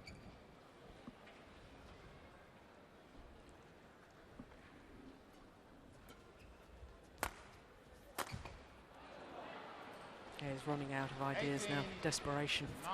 Yeah, just looks a little jaded now, doesn't he? Put a lot of effort into that second set to turn it round. Attacked a lot more than he usually does. Looks as though it's taken its toll a little bit here. Correction, out. Oof, Yeah, correction. I think that's a good correction, I have to say. Well, I think Lee Chong-wei, more than Service anything, over. saying how can you 10, overrule that one, 18. which is the far side of the court to where you're sitting, and yet you didn't overrule one down the sideline. Yep, good overrule.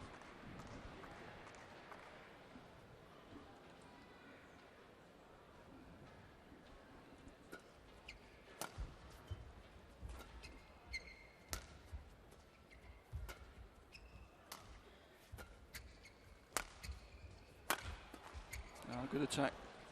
11. Survived early on in the rally. Forced to work hard to stay in the rally. When the opportunity came, was able to change the pace.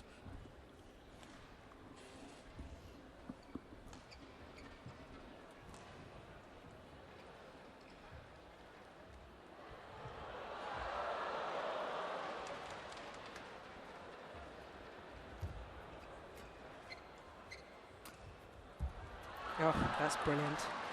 That's plumb on the line. Yeah, and here we're seeing the quality. He's clearly tired. He's struggling in this game, but he doesn't give up. That's 2 super points he's played there. A great angle.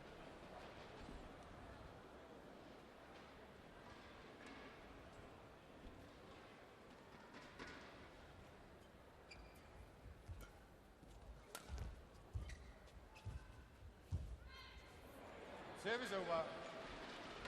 19-12.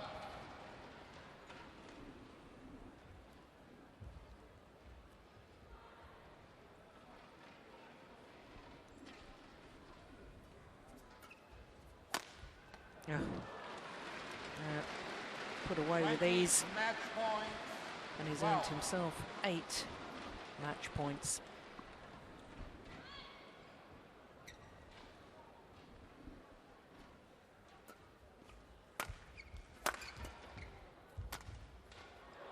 It's gone wide.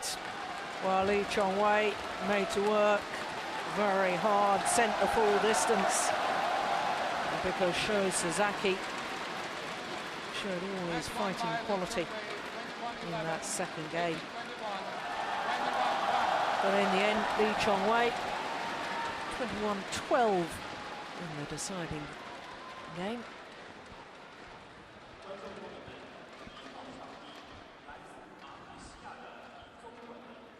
It's at drift wide, 8 minutes shy of the hour mark. A little wave to the crowd.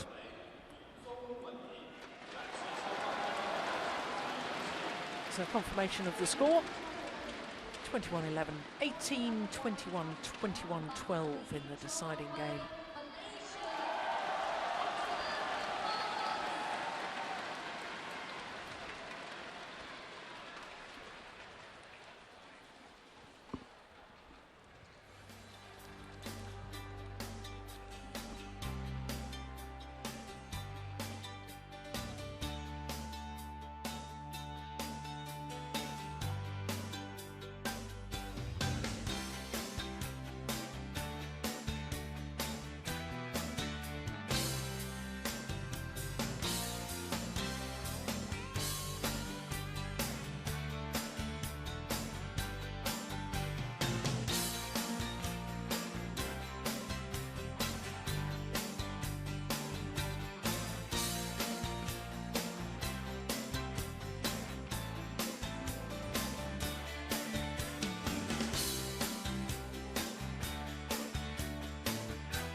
So that's 3 of our 5 matches this evening have been completed.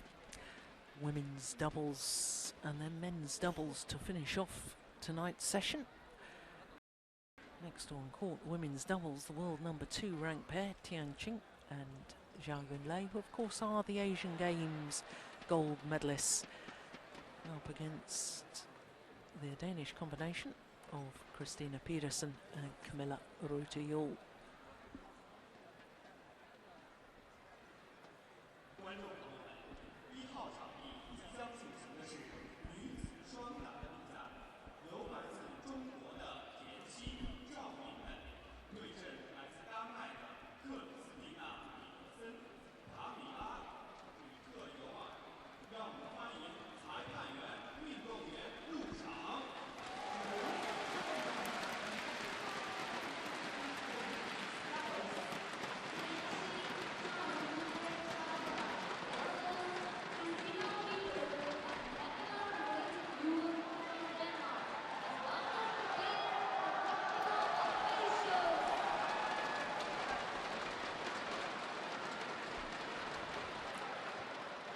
So the Danes, tall ladies, both of them. Super Series ranking of 9, the Danish combination, having played 10 of the 12 Super Series events. Their opponents, number 2 in both the world ranking and the Super Series ranking.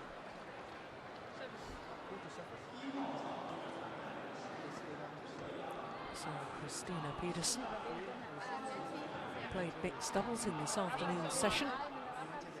She and Joachim Fischer-Nielsen defeated Sukke Prakamol and Sara Lee Thongtongkam in 2 straight games.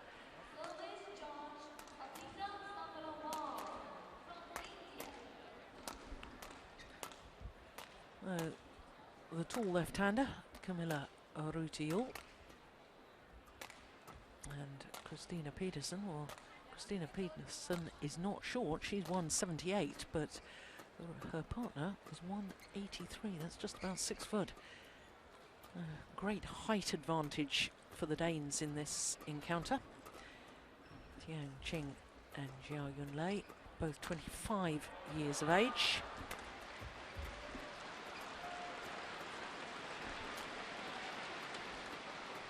And their confirmation, the number 11 in the world rankings. 20 and 12, and that translates into 3 semi-finals this year from 12 tournaments played. 2 of those semi-finals in Super Series events, the Indonesia and Hong Kong. But of course both of them medalists at World Championships in mixed doubles. Christina Peterson, mixed doubles bronze, and Aruta Yule gold in the mixed doubles 2 years ago. So to their opponents, well, I can tell you that their world ranking is 2 and their Super Series ranking also 2. They also have played 10 of the 12 OSIM BWF World Superseries and Indonesia.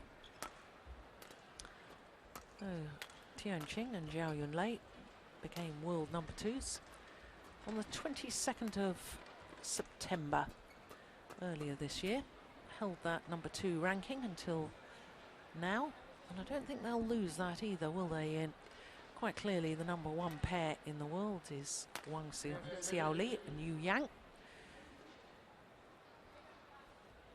This second ranked Chinese pair, second ranked in the world, and they thoroughly deserve that status too. Won the first 2 tournaments they played, the Asian Games and the Malaysian Super Series event, the first of the Super Series this year.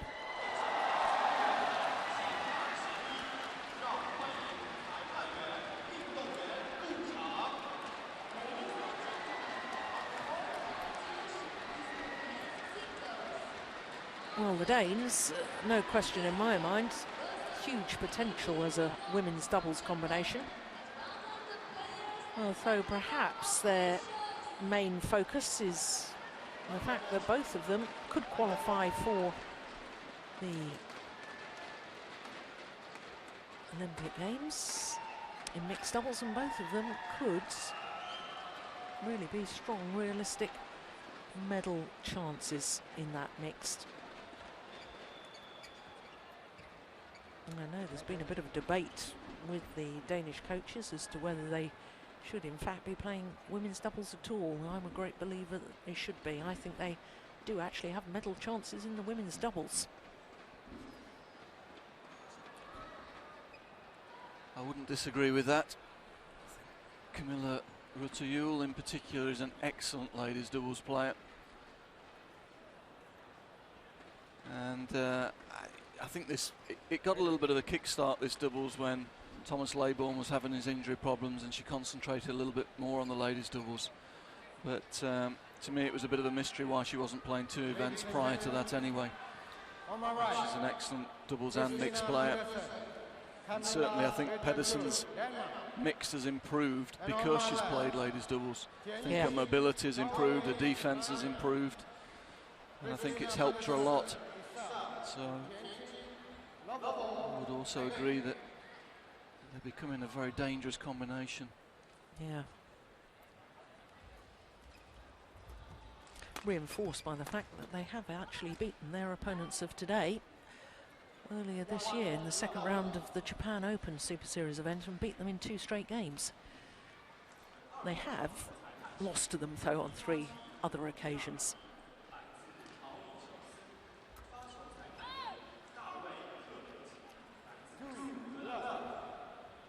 Yeah, this Chinese combinations at times this year. You mentioned the stature, the difference in stature between the 2 pairs. Chinese pair have at times struggled in the slower halls. And with the temperature being so low in this hall, this is not a quick hall, so that maybe gives the Danes a slight advantage in terms of power and penetration.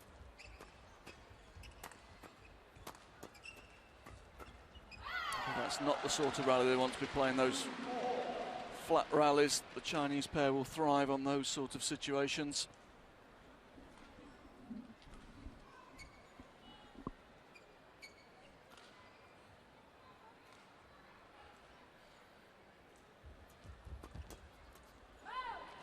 Classic mixed play from Pedersen there. Centre return a serve, rack it up quickly. Interception.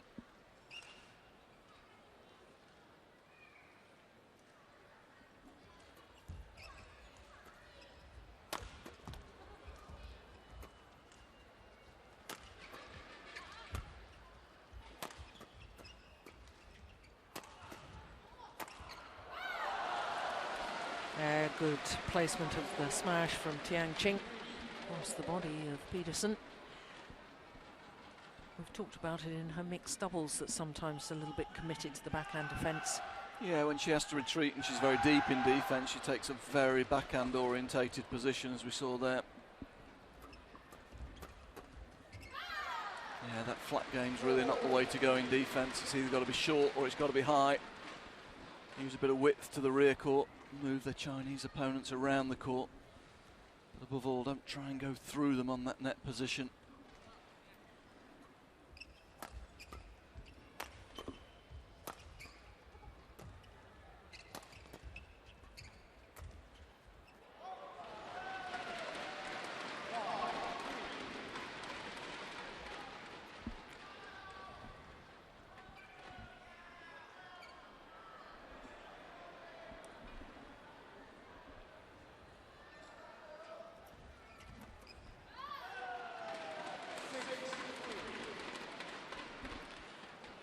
Heavy strapping on the knee of Tiang Qing, her right knee.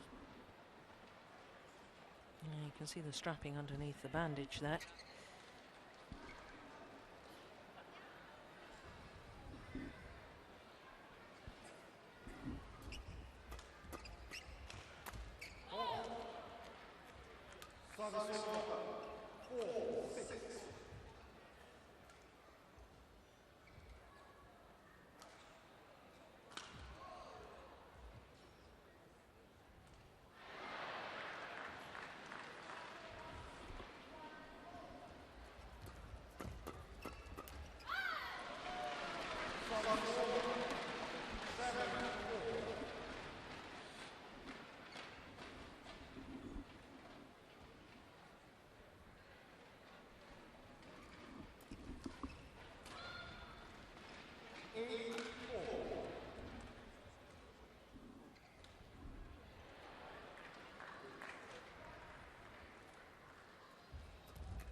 Well, I'm quite bewildered by the tactics, I have to say, Ian. The flat defence. Yeah. Yeah, I'm very surprised. And I mean, the Danes have got a coach here, Klaus Poulsen. Yeah, I'm sure he'll be talking to them. They need to be using more width to the rear court, particularly as it's a slow haul, and that will give them a chance to counter-attack. But all this flat stuff is really not suiting them at the moment.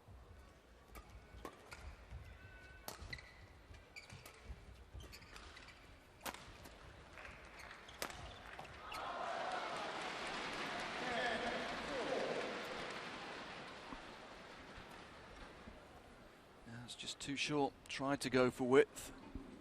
The execution wasn't good enough.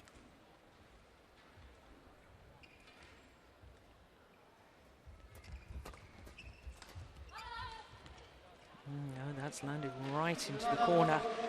Perfection. Yeah, well. Now, Klaus has got a little bit of work to do here. Certainly has.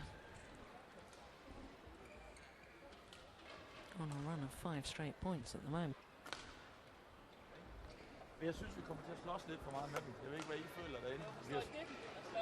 Så det var et spørgsmål om tid, fordi at det ikke får den længere. Ja, man prøver også bare at få stoppene med. Altså, at det er os, der får stoppet og lagt dem ned først, i stedet for, at det er dem, der gør det. Men fordi vi står for langt tilbage og gør det, eller skal bare rykke frem? Men altså, det er lige så snart, at vi kommer imod, altså, når vi er modtaget, så presser de, og så presser vi videre. Det er jo godt, at vi skal stoppe den af i stedet for, sådan vi får løft og får ro på. I think he wants them to mix it up a little bit more, use a little bit of block.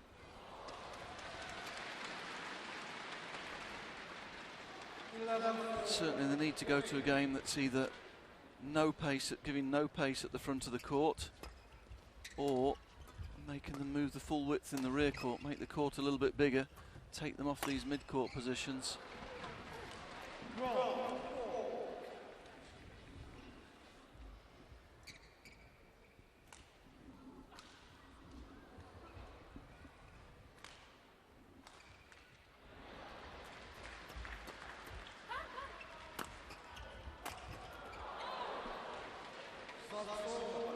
That's where she's so good, using her height on the angled smash. Yeah, good interception from the left-hander there. From Skagen, North Jutland. She'll be used to this cold weather. You can't get any further north in Denmark.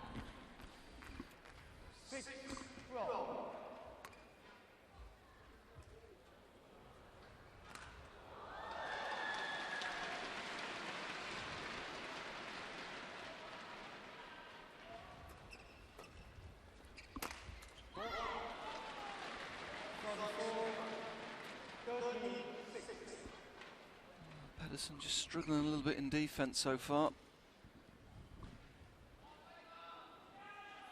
A little bit flat-footed there.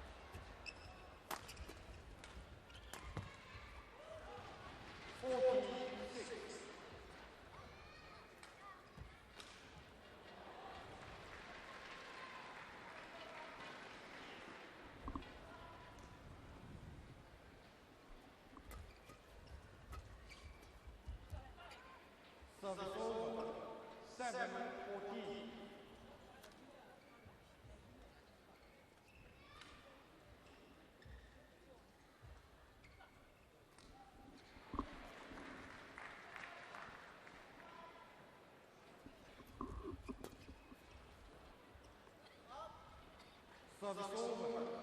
57.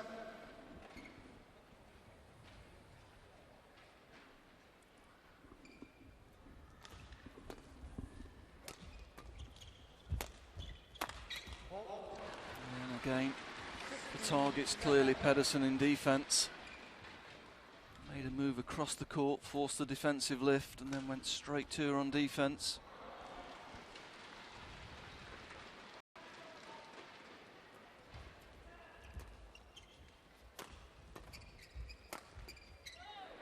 That's nice angle to the centre of the court. Need a few winning shots, need to find some rhythm, get some confidence.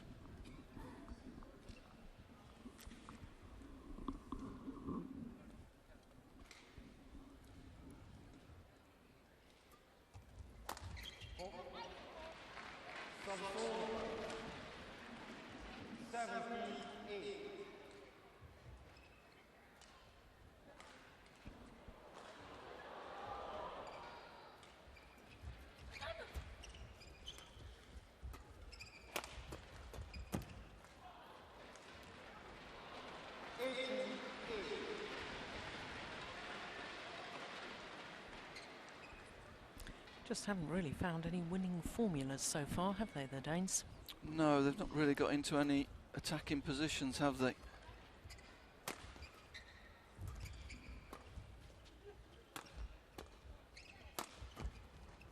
This is a better rally.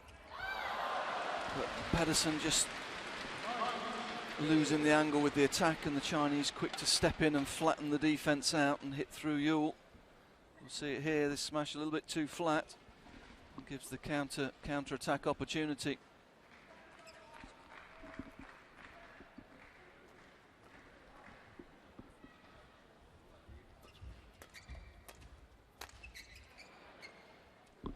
Service over.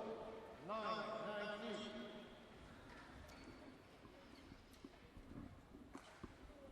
Yeah, really just a question of them trying to play themselves in a little bit more, I think, in this opening game, because yeah, they really need to try and prolong it, that's for sure. Yeah. Find some rhythm, get the legs moving. 10-19.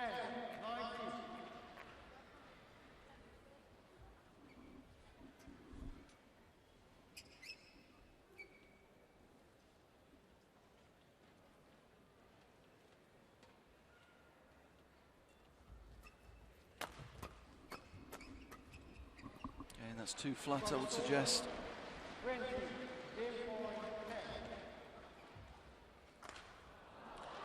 10 opportunities to close out this opening game. The number 2 seeds only needed the one.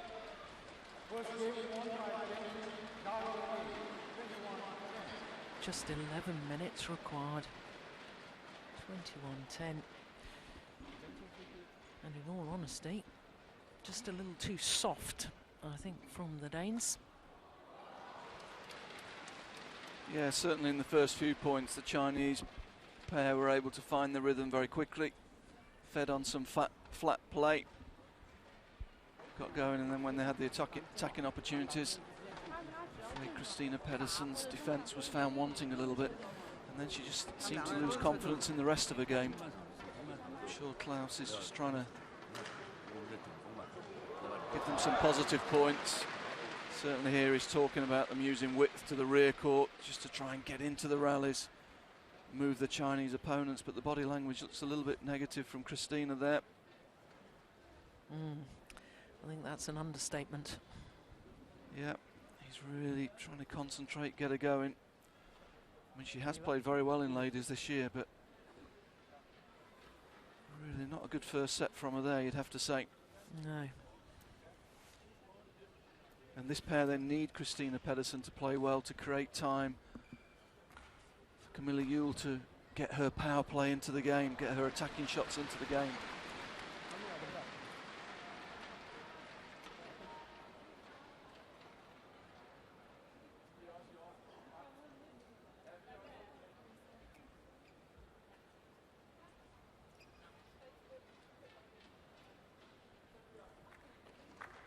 Ready? Second game. Level, play.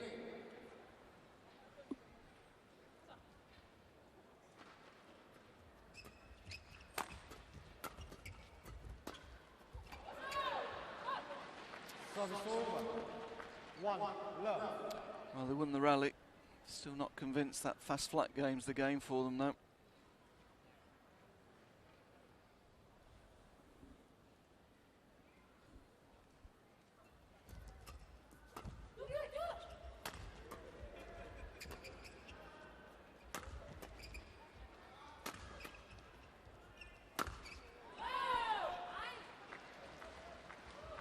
Yeah, just out, I think. Well, interesting that she immediately looked up towards the giant screen. It was better play though, they created the attacking opportunity and it was on. Well, it was close. Yeah.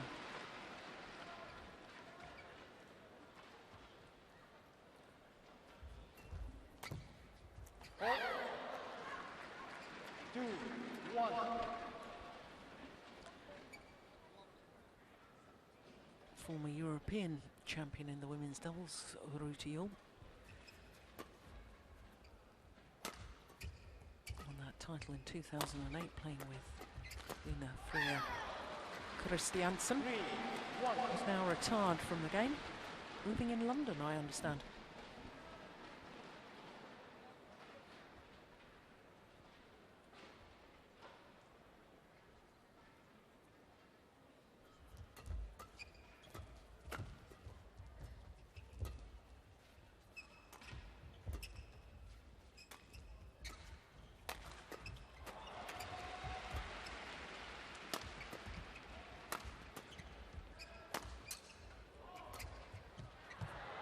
Oh yeah, that's nicely good. done.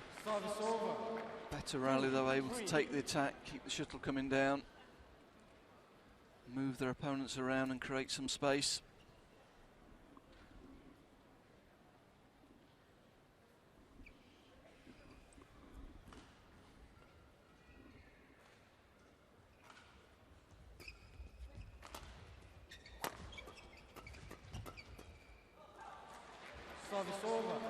Again, there's a clear target, isn't there? When the Chinese take the attack. They're going hard at Pedersen. Feel they can get through. Do you think she has a much weaker defence in comparison to her partner? Is that a tactic you would advise players to employ against the Danes as a pair? Yeah, I think her defence has improved a lot this year, but I don't know.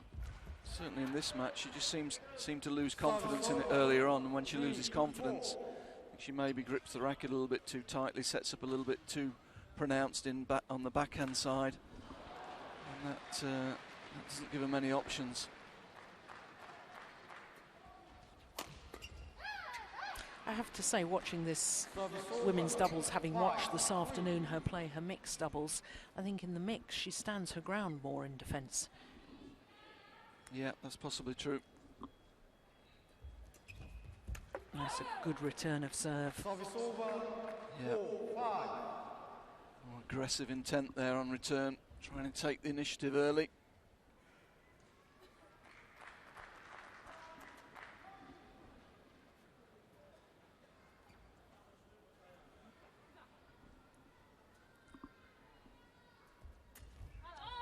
That's a good serve.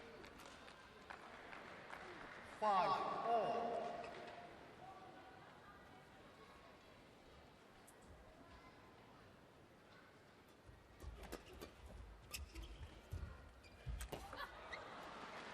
Service over. 6-5.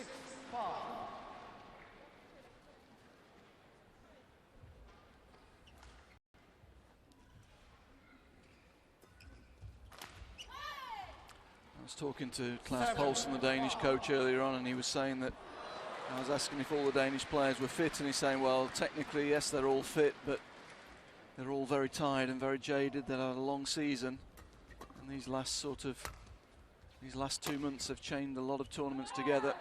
Yeah. They were over in China 3 weeks ago, and now they've had the long travel to get back. They had a very difficult journey to get here. And he said, well, none of them are injured, but none of them are particularly fresh.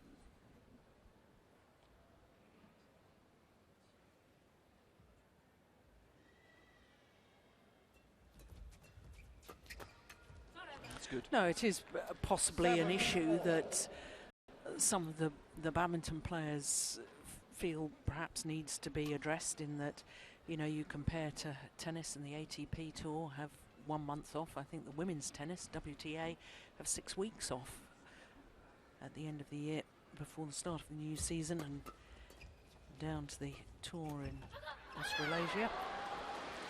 But badminton really has very little time off, and yet we, in general, play much fewer tournaments than the tennis players do. Yeah, certainly the schedule at the end of the year I think is a little bit complicated, where the European players that qualify for the finals, they have to come to Hong Kong and China for the last 2 events of the series, and then they go back to Europe, and then sort of 10 days later they're back out to China again for the finals this year. I think that is quite tough. Yeah.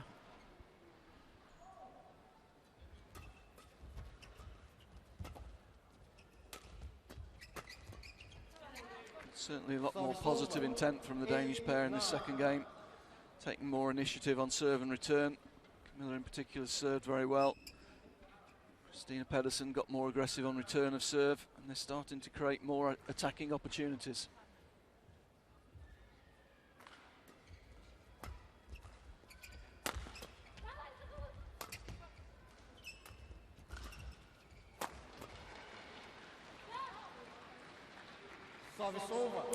Well, it was interesting positioning after the flick serve from Liuzhou. Yes, it was strange, wasn't it? Very odd. Flick serve up the middle and followed out to the left side. Yeah. From the right side, followed to the left.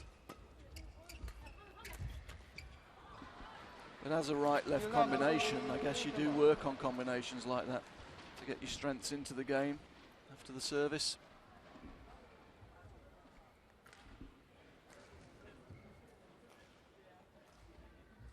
All the world number 2s with the advantage once again.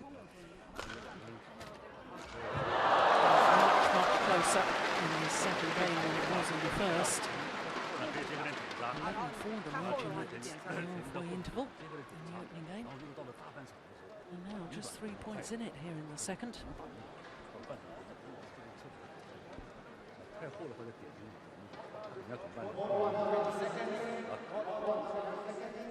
Interestingly, Klaus concentrating very much on the defensive options. Asking for a little bit more blocking defense, a little bit more variety. Feels they're just swinging at the shuttle rather than trying to place it.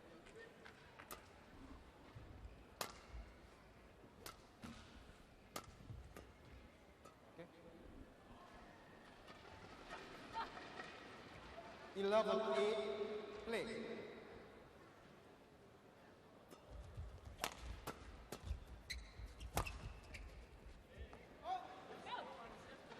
Service over. 9-11.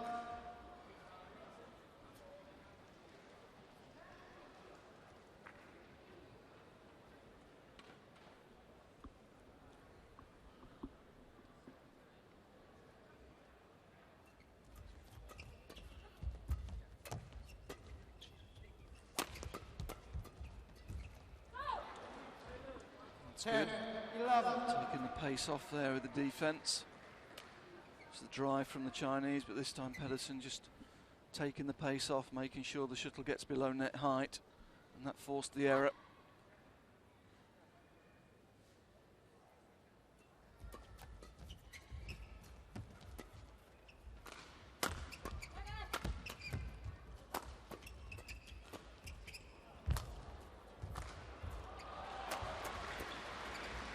It's a good rally by the Danes. Yeah, played well there. Nice rotation, keeping control of the attack. Keeping the shuttle below net height, eventually forcing the Chinese to play out to the back of the court. And they won all 3 points since the mid-game interval and the back level.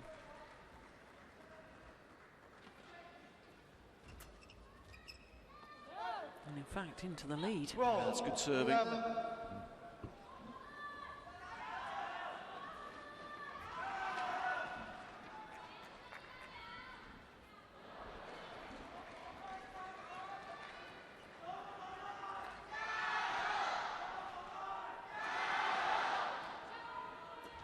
Oh, great serve. Nice serve. 13-11. 5 straight points.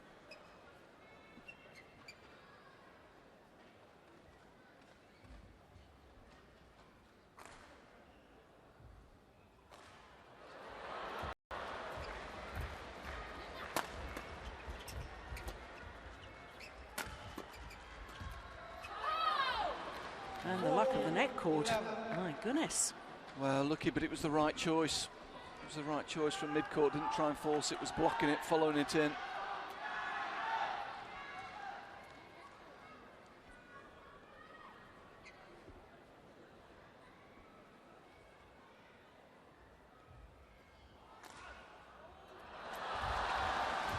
Yeah, winning the attack again, that's much better play. Again, it's the block and follow, and it's good doubles. Oh, this is extraordinary. 7 straight points. Oh, all credit to them. Well, they finally found a winning tactic, taking the pace off. Much more aggressive on the after the service. Taking the shuttle early, making sure they get it below net height. Well, only once previously, in their 4 previous encounters, have these 2 pairs gone the full distance.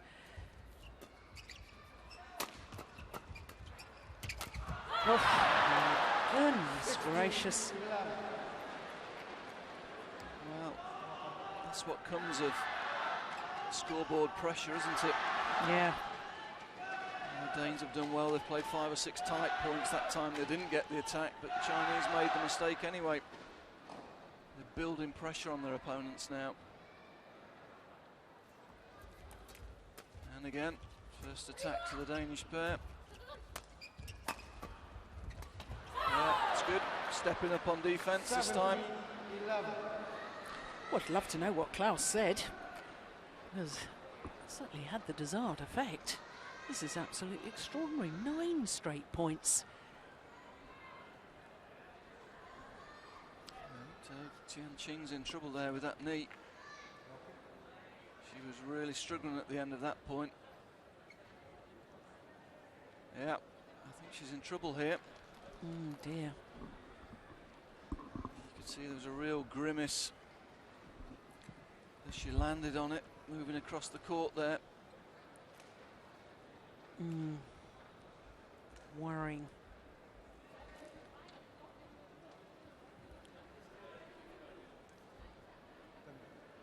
See it here. Yeah, look at this, we'll see a grimace here. Yeah, she's in trouble.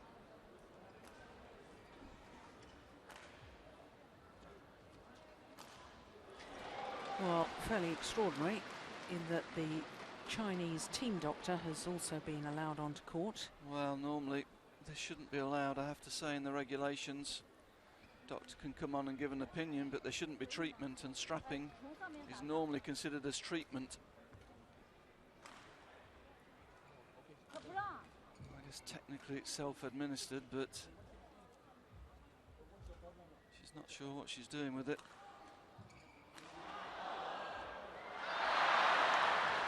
I can't see putting even more tape on there with that amount of strapping on is going to help a lot. No, I mean, we talked about it in the opening game, didn't we, about the amount of strapping on that knee. And I noticed that the two Danes have actually put on their tracksuit tops. Well, it is cool in this hall. Yeah, wise.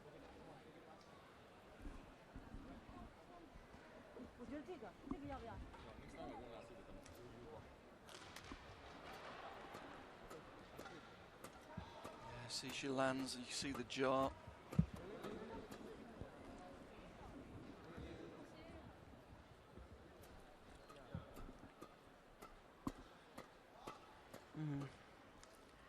Very concerning indeed.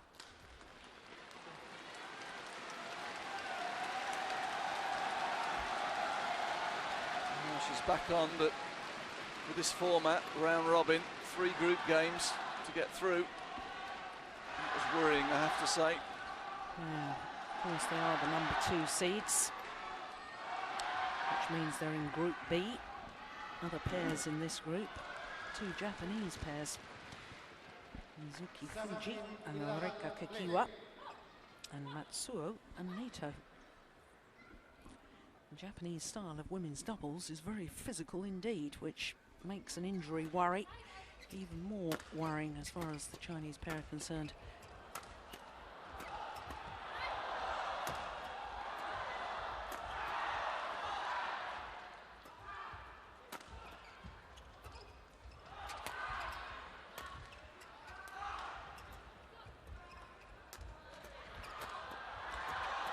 Good rally. Super rally.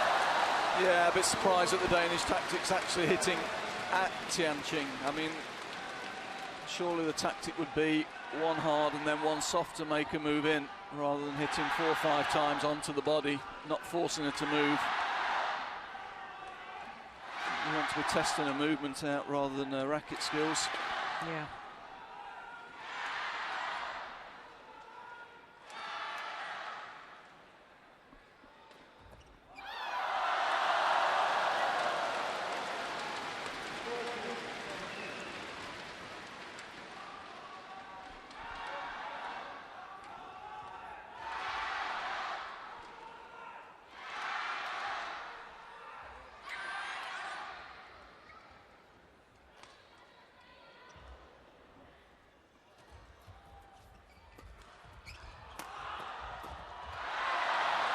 Pushed it long.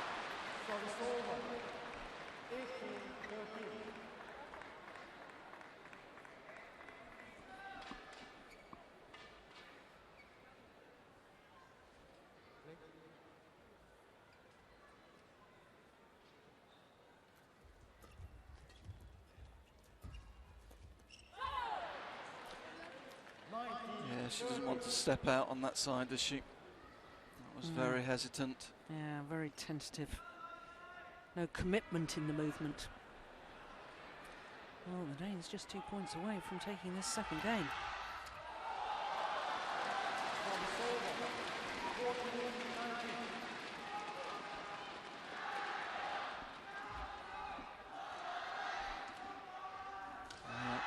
If it was the Danes, I'd be just pushing through to the mid-court, low to the side, see if Tianqing can get there. There it is. Yeah, that's better, making a move.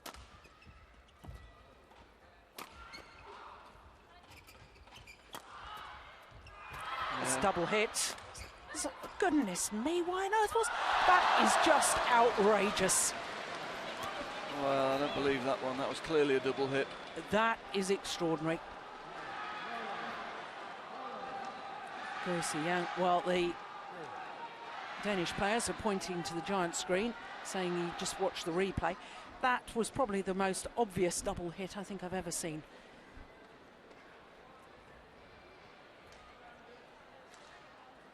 Not really going to see it from that angle. And we're certainly not gone back far enough in the replay there to see the incident at all.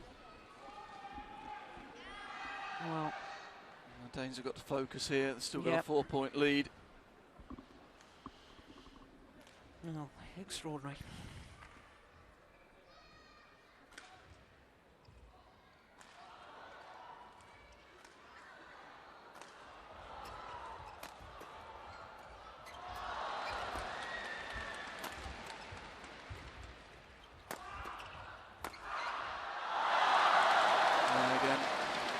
Targeting that defence of Pedersen.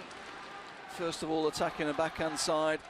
Pedersen then sets up on that side, and she's beaten with the switch of direction. Yeah.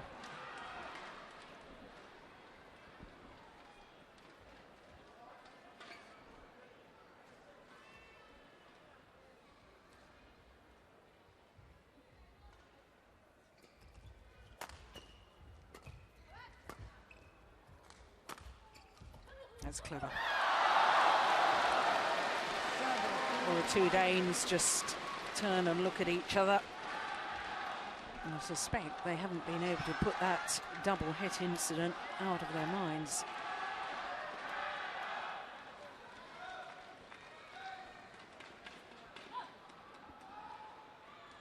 A heck of a difference between 15-19 and 14-20, which is what it should have been.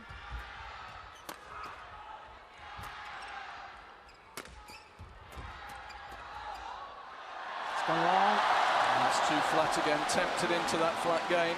Really needs to block that off.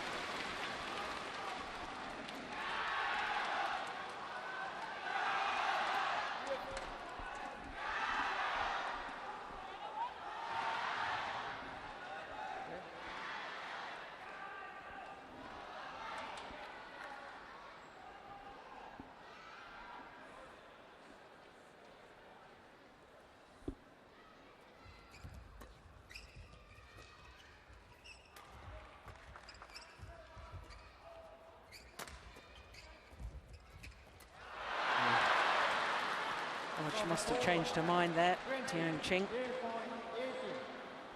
But that does give the Danes 2 game points.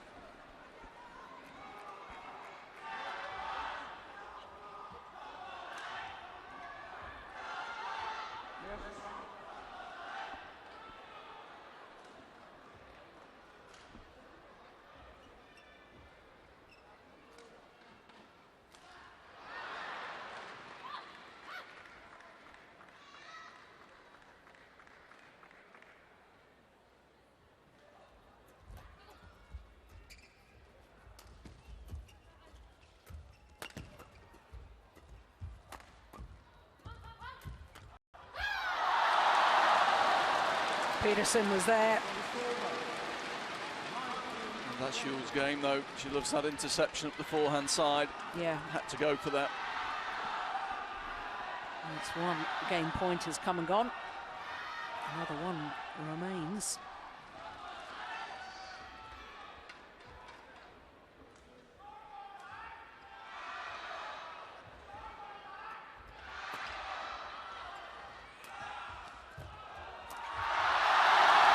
Level.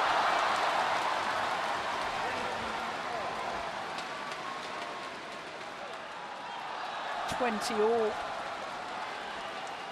And we will require extra points until there's a clear 2-point winning margin.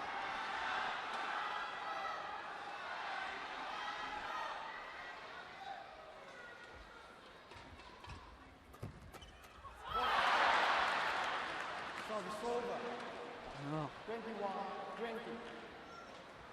Good positive return. and now a third game point opportunity.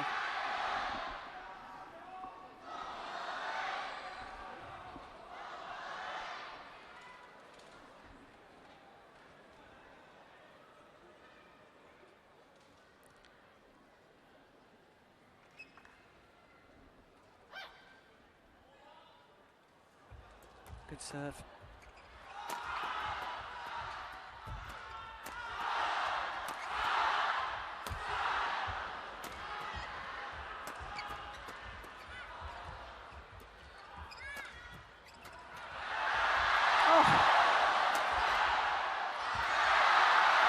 And this time they make it third time lucky. One game all. And I suppose justice in the fact that there was quite clearly a double hit by the Chinese combination that wasn't called by the umpire. But that's all academic now. It is one game apiece, and we will be treated to a third and deciding game.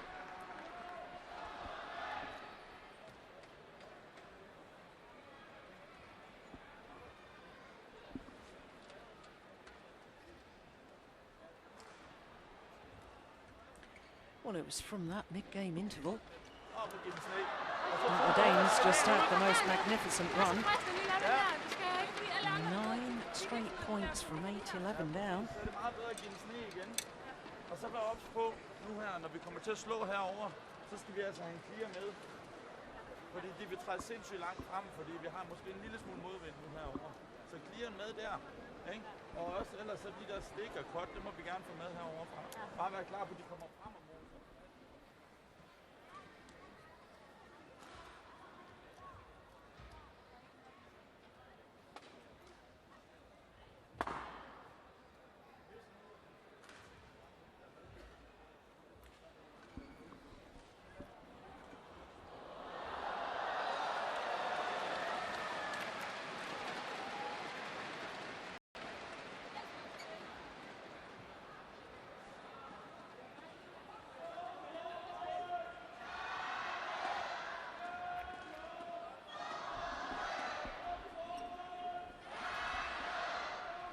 So everything to play for.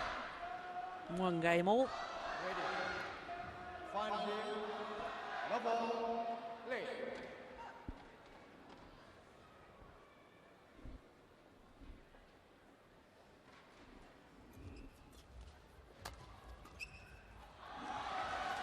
Service over. 1 love.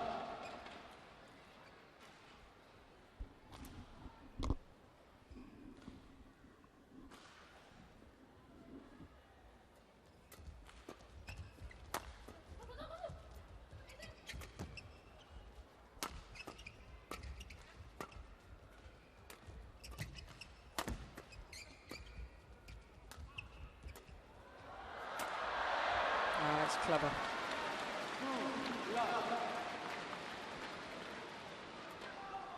Yeah, nice change of direction here. Pace off, then pace on across the defensive formation.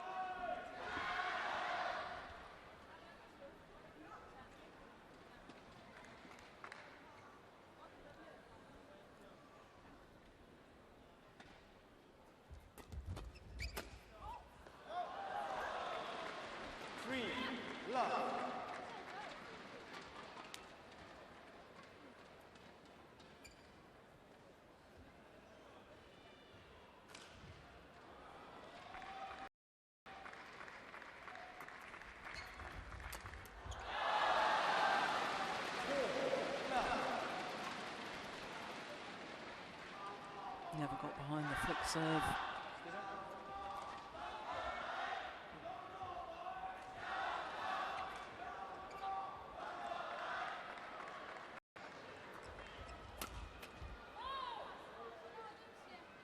Service over.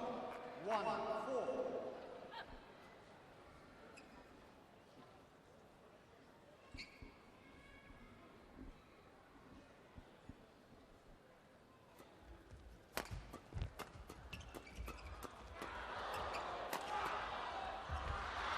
Just wide. Yeah, but again drawn into that fast flat exchange. That's not how they won the second game.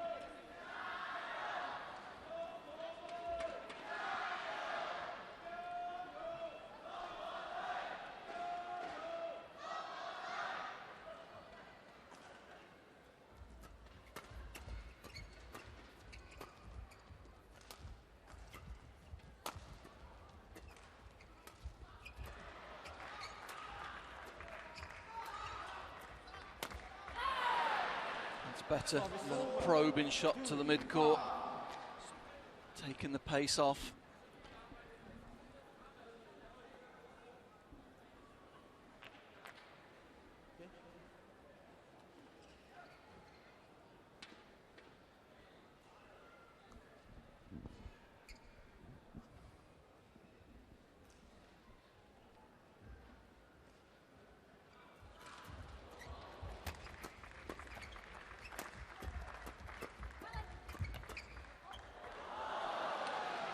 Just missed that sideline.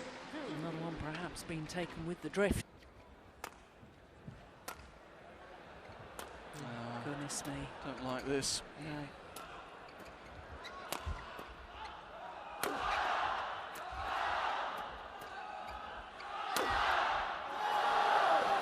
Yeah. You've won the first game playing a good tempo. You let the tempo drop in the second. It's going to be very difficult to up it again in the third. You just get into, just lose the intensity of the game.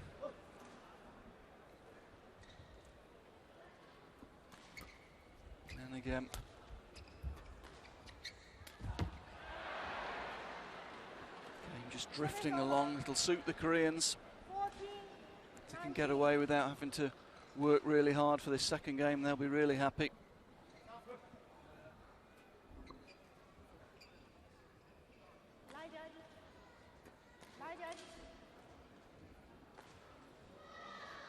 Court needing to be mopped.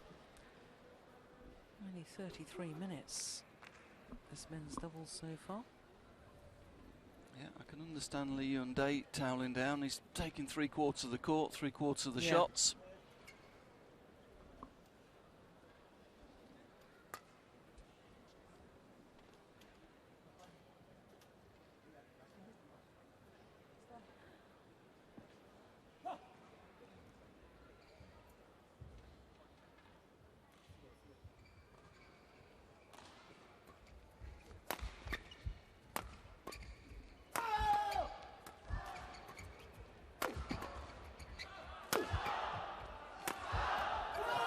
Good angle. And again, they're being given time on the attack. 20, 10 point, 14. 6 game points. Service over. 15, 20.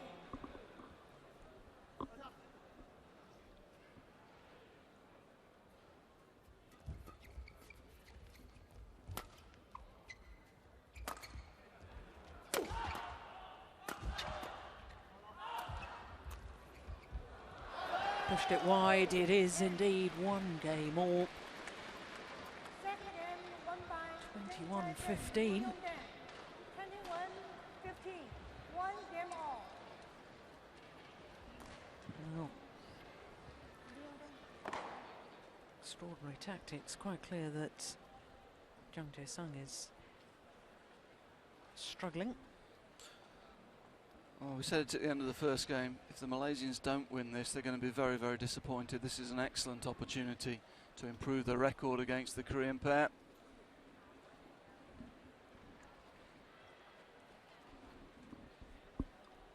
But they're really going to have to up their intensity in this start of this third game. I guess that's what they'll try and do, but why not the second game? Why not keep the pressure on their opponents, keep the attack? Tam was attacking really well. Koo was in the forecourt position in the first game.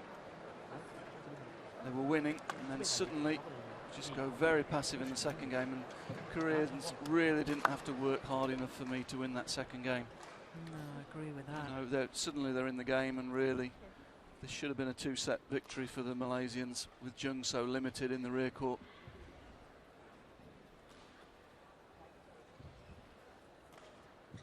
You have to ask yourself, though, Ian, how many times have we seen the Malaysians being in what we think should really be winning situations? You know, I remember it in the World Championships against Kai and Fu. Was it last year in Paris? And same again, the Asian Games final in Guangzhou. They were, in fact, held 2 match points against the Olympic champions in that final. Yeah, we see from the first point, put the tempo in, up the pace, looks a different game. Yeah. There we go. Ku alive again on the forecourt.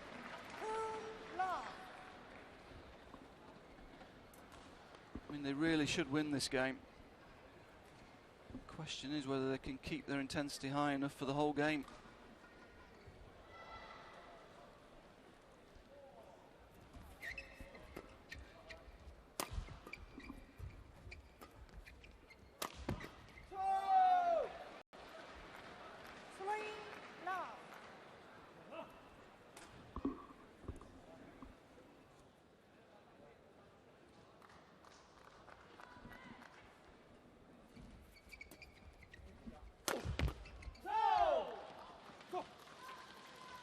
Service over.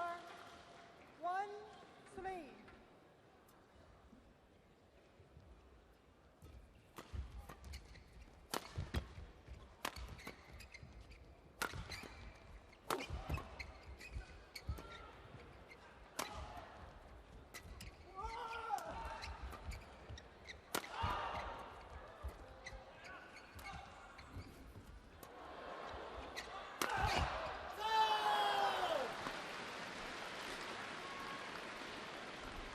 Game from the Malaysian pair, very passive in defence, lots of lifts, rather than stepping in and trying to be creative in those defensive positions.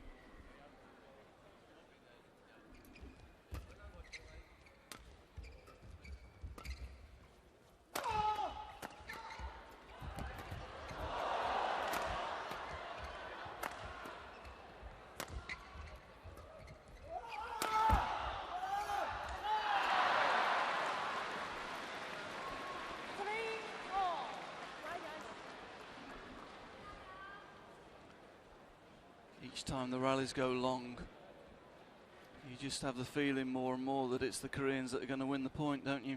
Yes.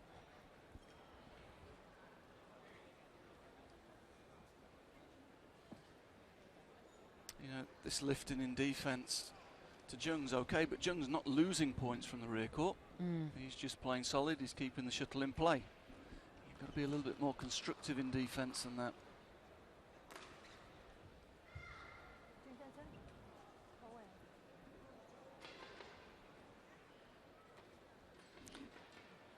Sometimes also think that the Malaysians care a little too much about the style in which they're playing rather than, you know, the Brad Gilbert winning ugly sort of philosophy of, you know, even if it's not the most pretty way of playing badminton, it's the most effective.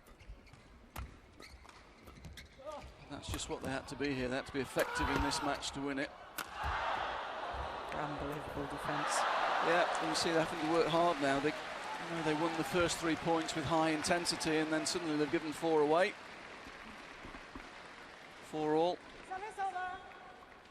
4 all.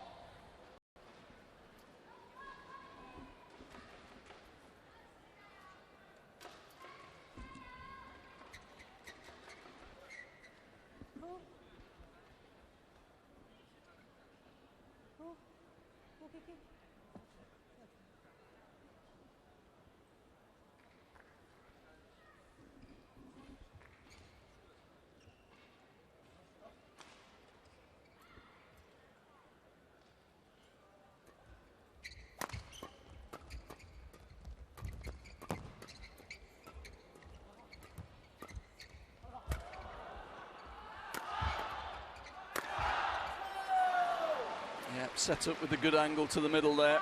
That created the shorter lift. With the attack. Looks so much better when they're attacking. They really need to work harder to create more opportunities.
such a difference, isn't there? Once they take the attack and they play with high intensity, they look a really good pair again. 7-5.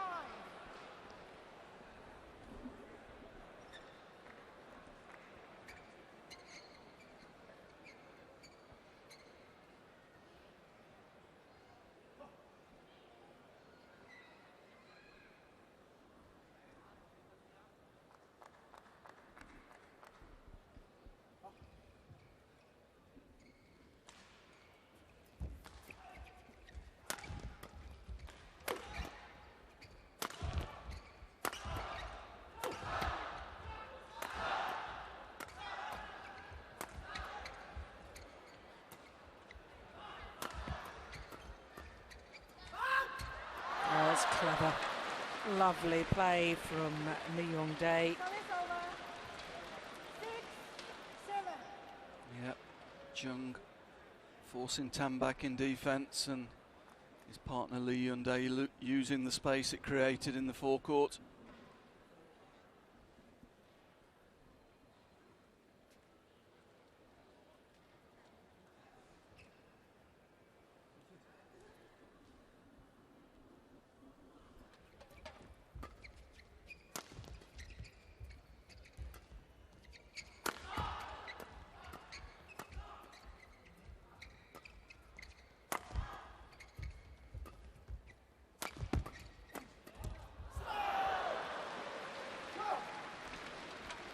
Service over.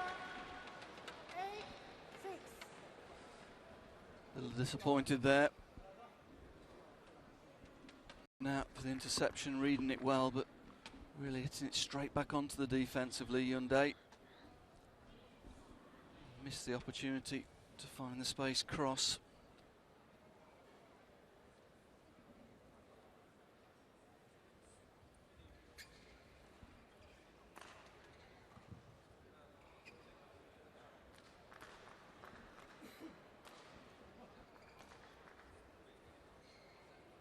Play.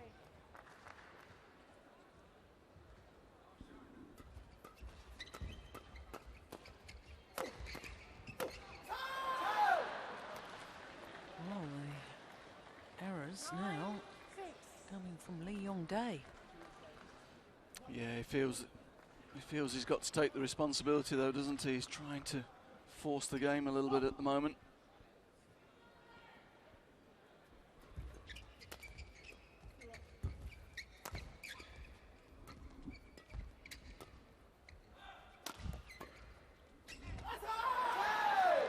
Yeah, Jung really struggling from the rear court.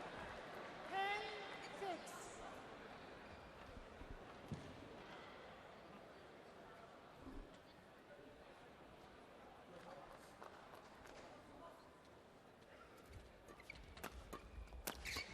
Oh, string's gone, I think.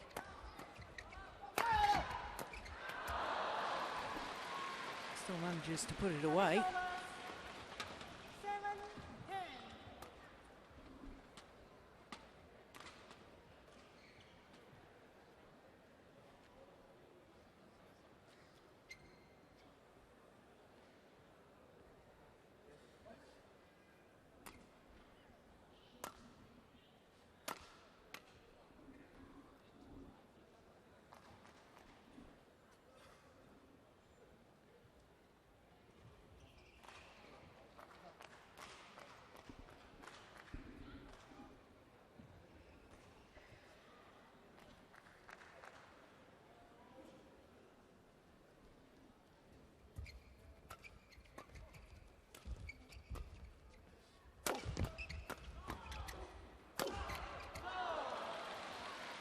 Good play, good angle. 8-10.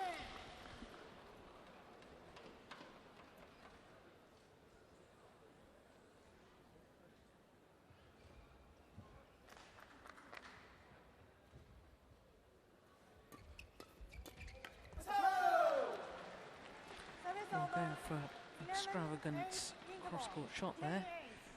Chung Jae-sung.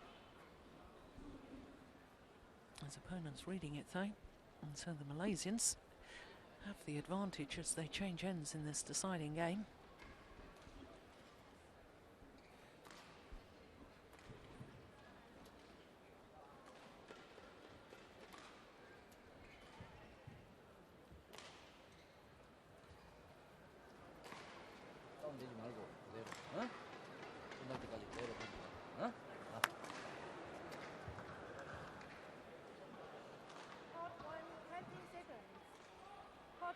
20 seconds.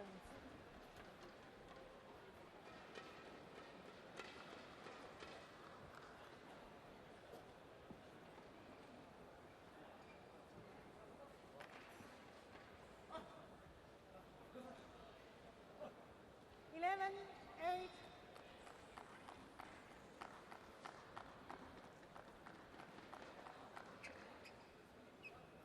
Play.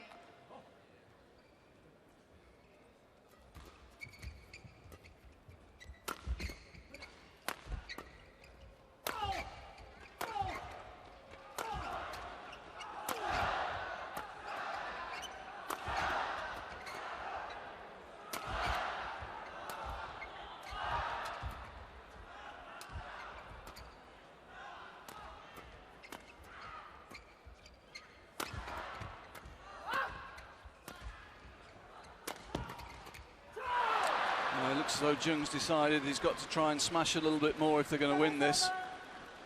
And this is the area where he might damage his shoulder. We were talking about it earlier, Jill.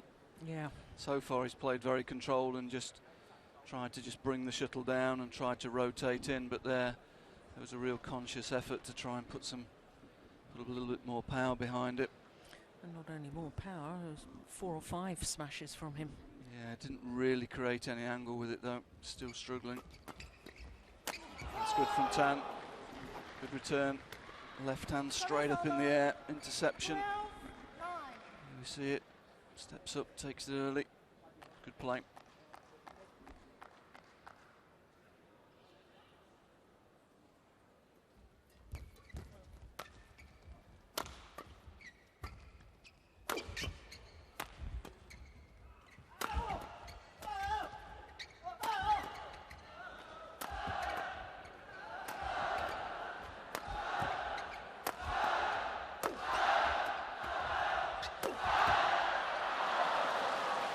Again, it's deep, passive defence from the Malaysians. Particularly when Jung's attacking, they really need to step up the court. He's not getting any great angle when he's trying to hit now. Lots of good opportunities to counter-attack. Yeah, and your point that you made earlier about the longer the rally was in progress, the more you favoured the Koreans winning. I sensed that as that rally was getting longer and longer.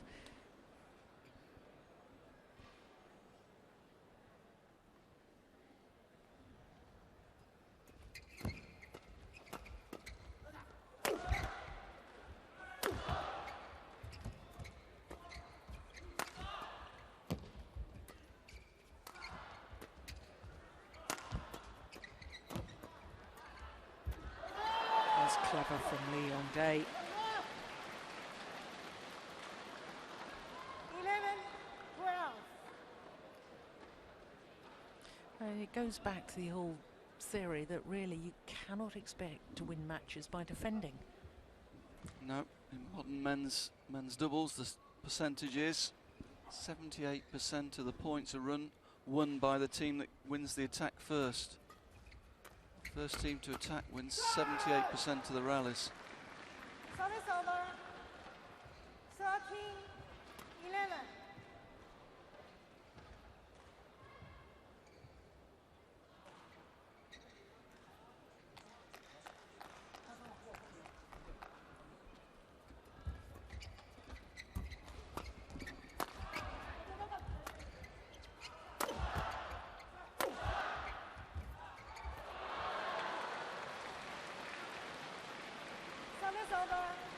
And that's the problem with the deep defensive stance. Yeah, he's very deep there. Can't play the block from that deep. You've got to step up if you want to play block defense, take it early.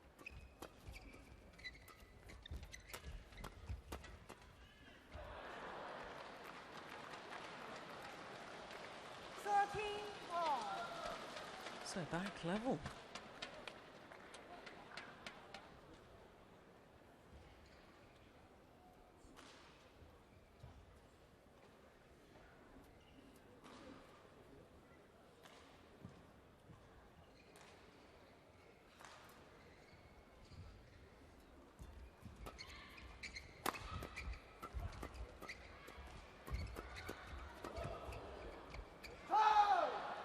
going with the drift there. Service over. 14-13.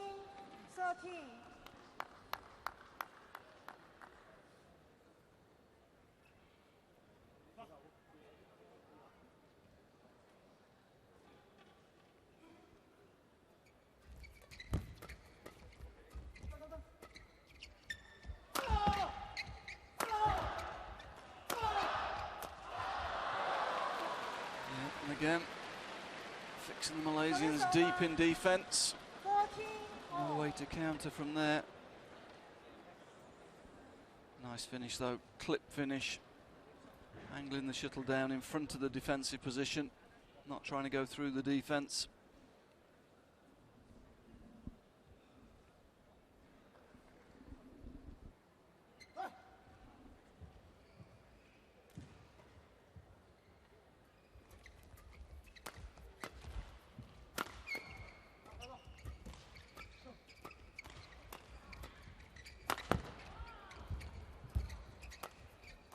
Clever. Oh, that's a good shot.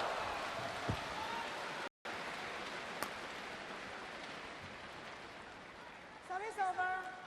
15-14. Nice change of direction. Good agility from Jung to get the shuttle back, but see there, he was caught totally off guard. Did well to get it back into play, but not enough.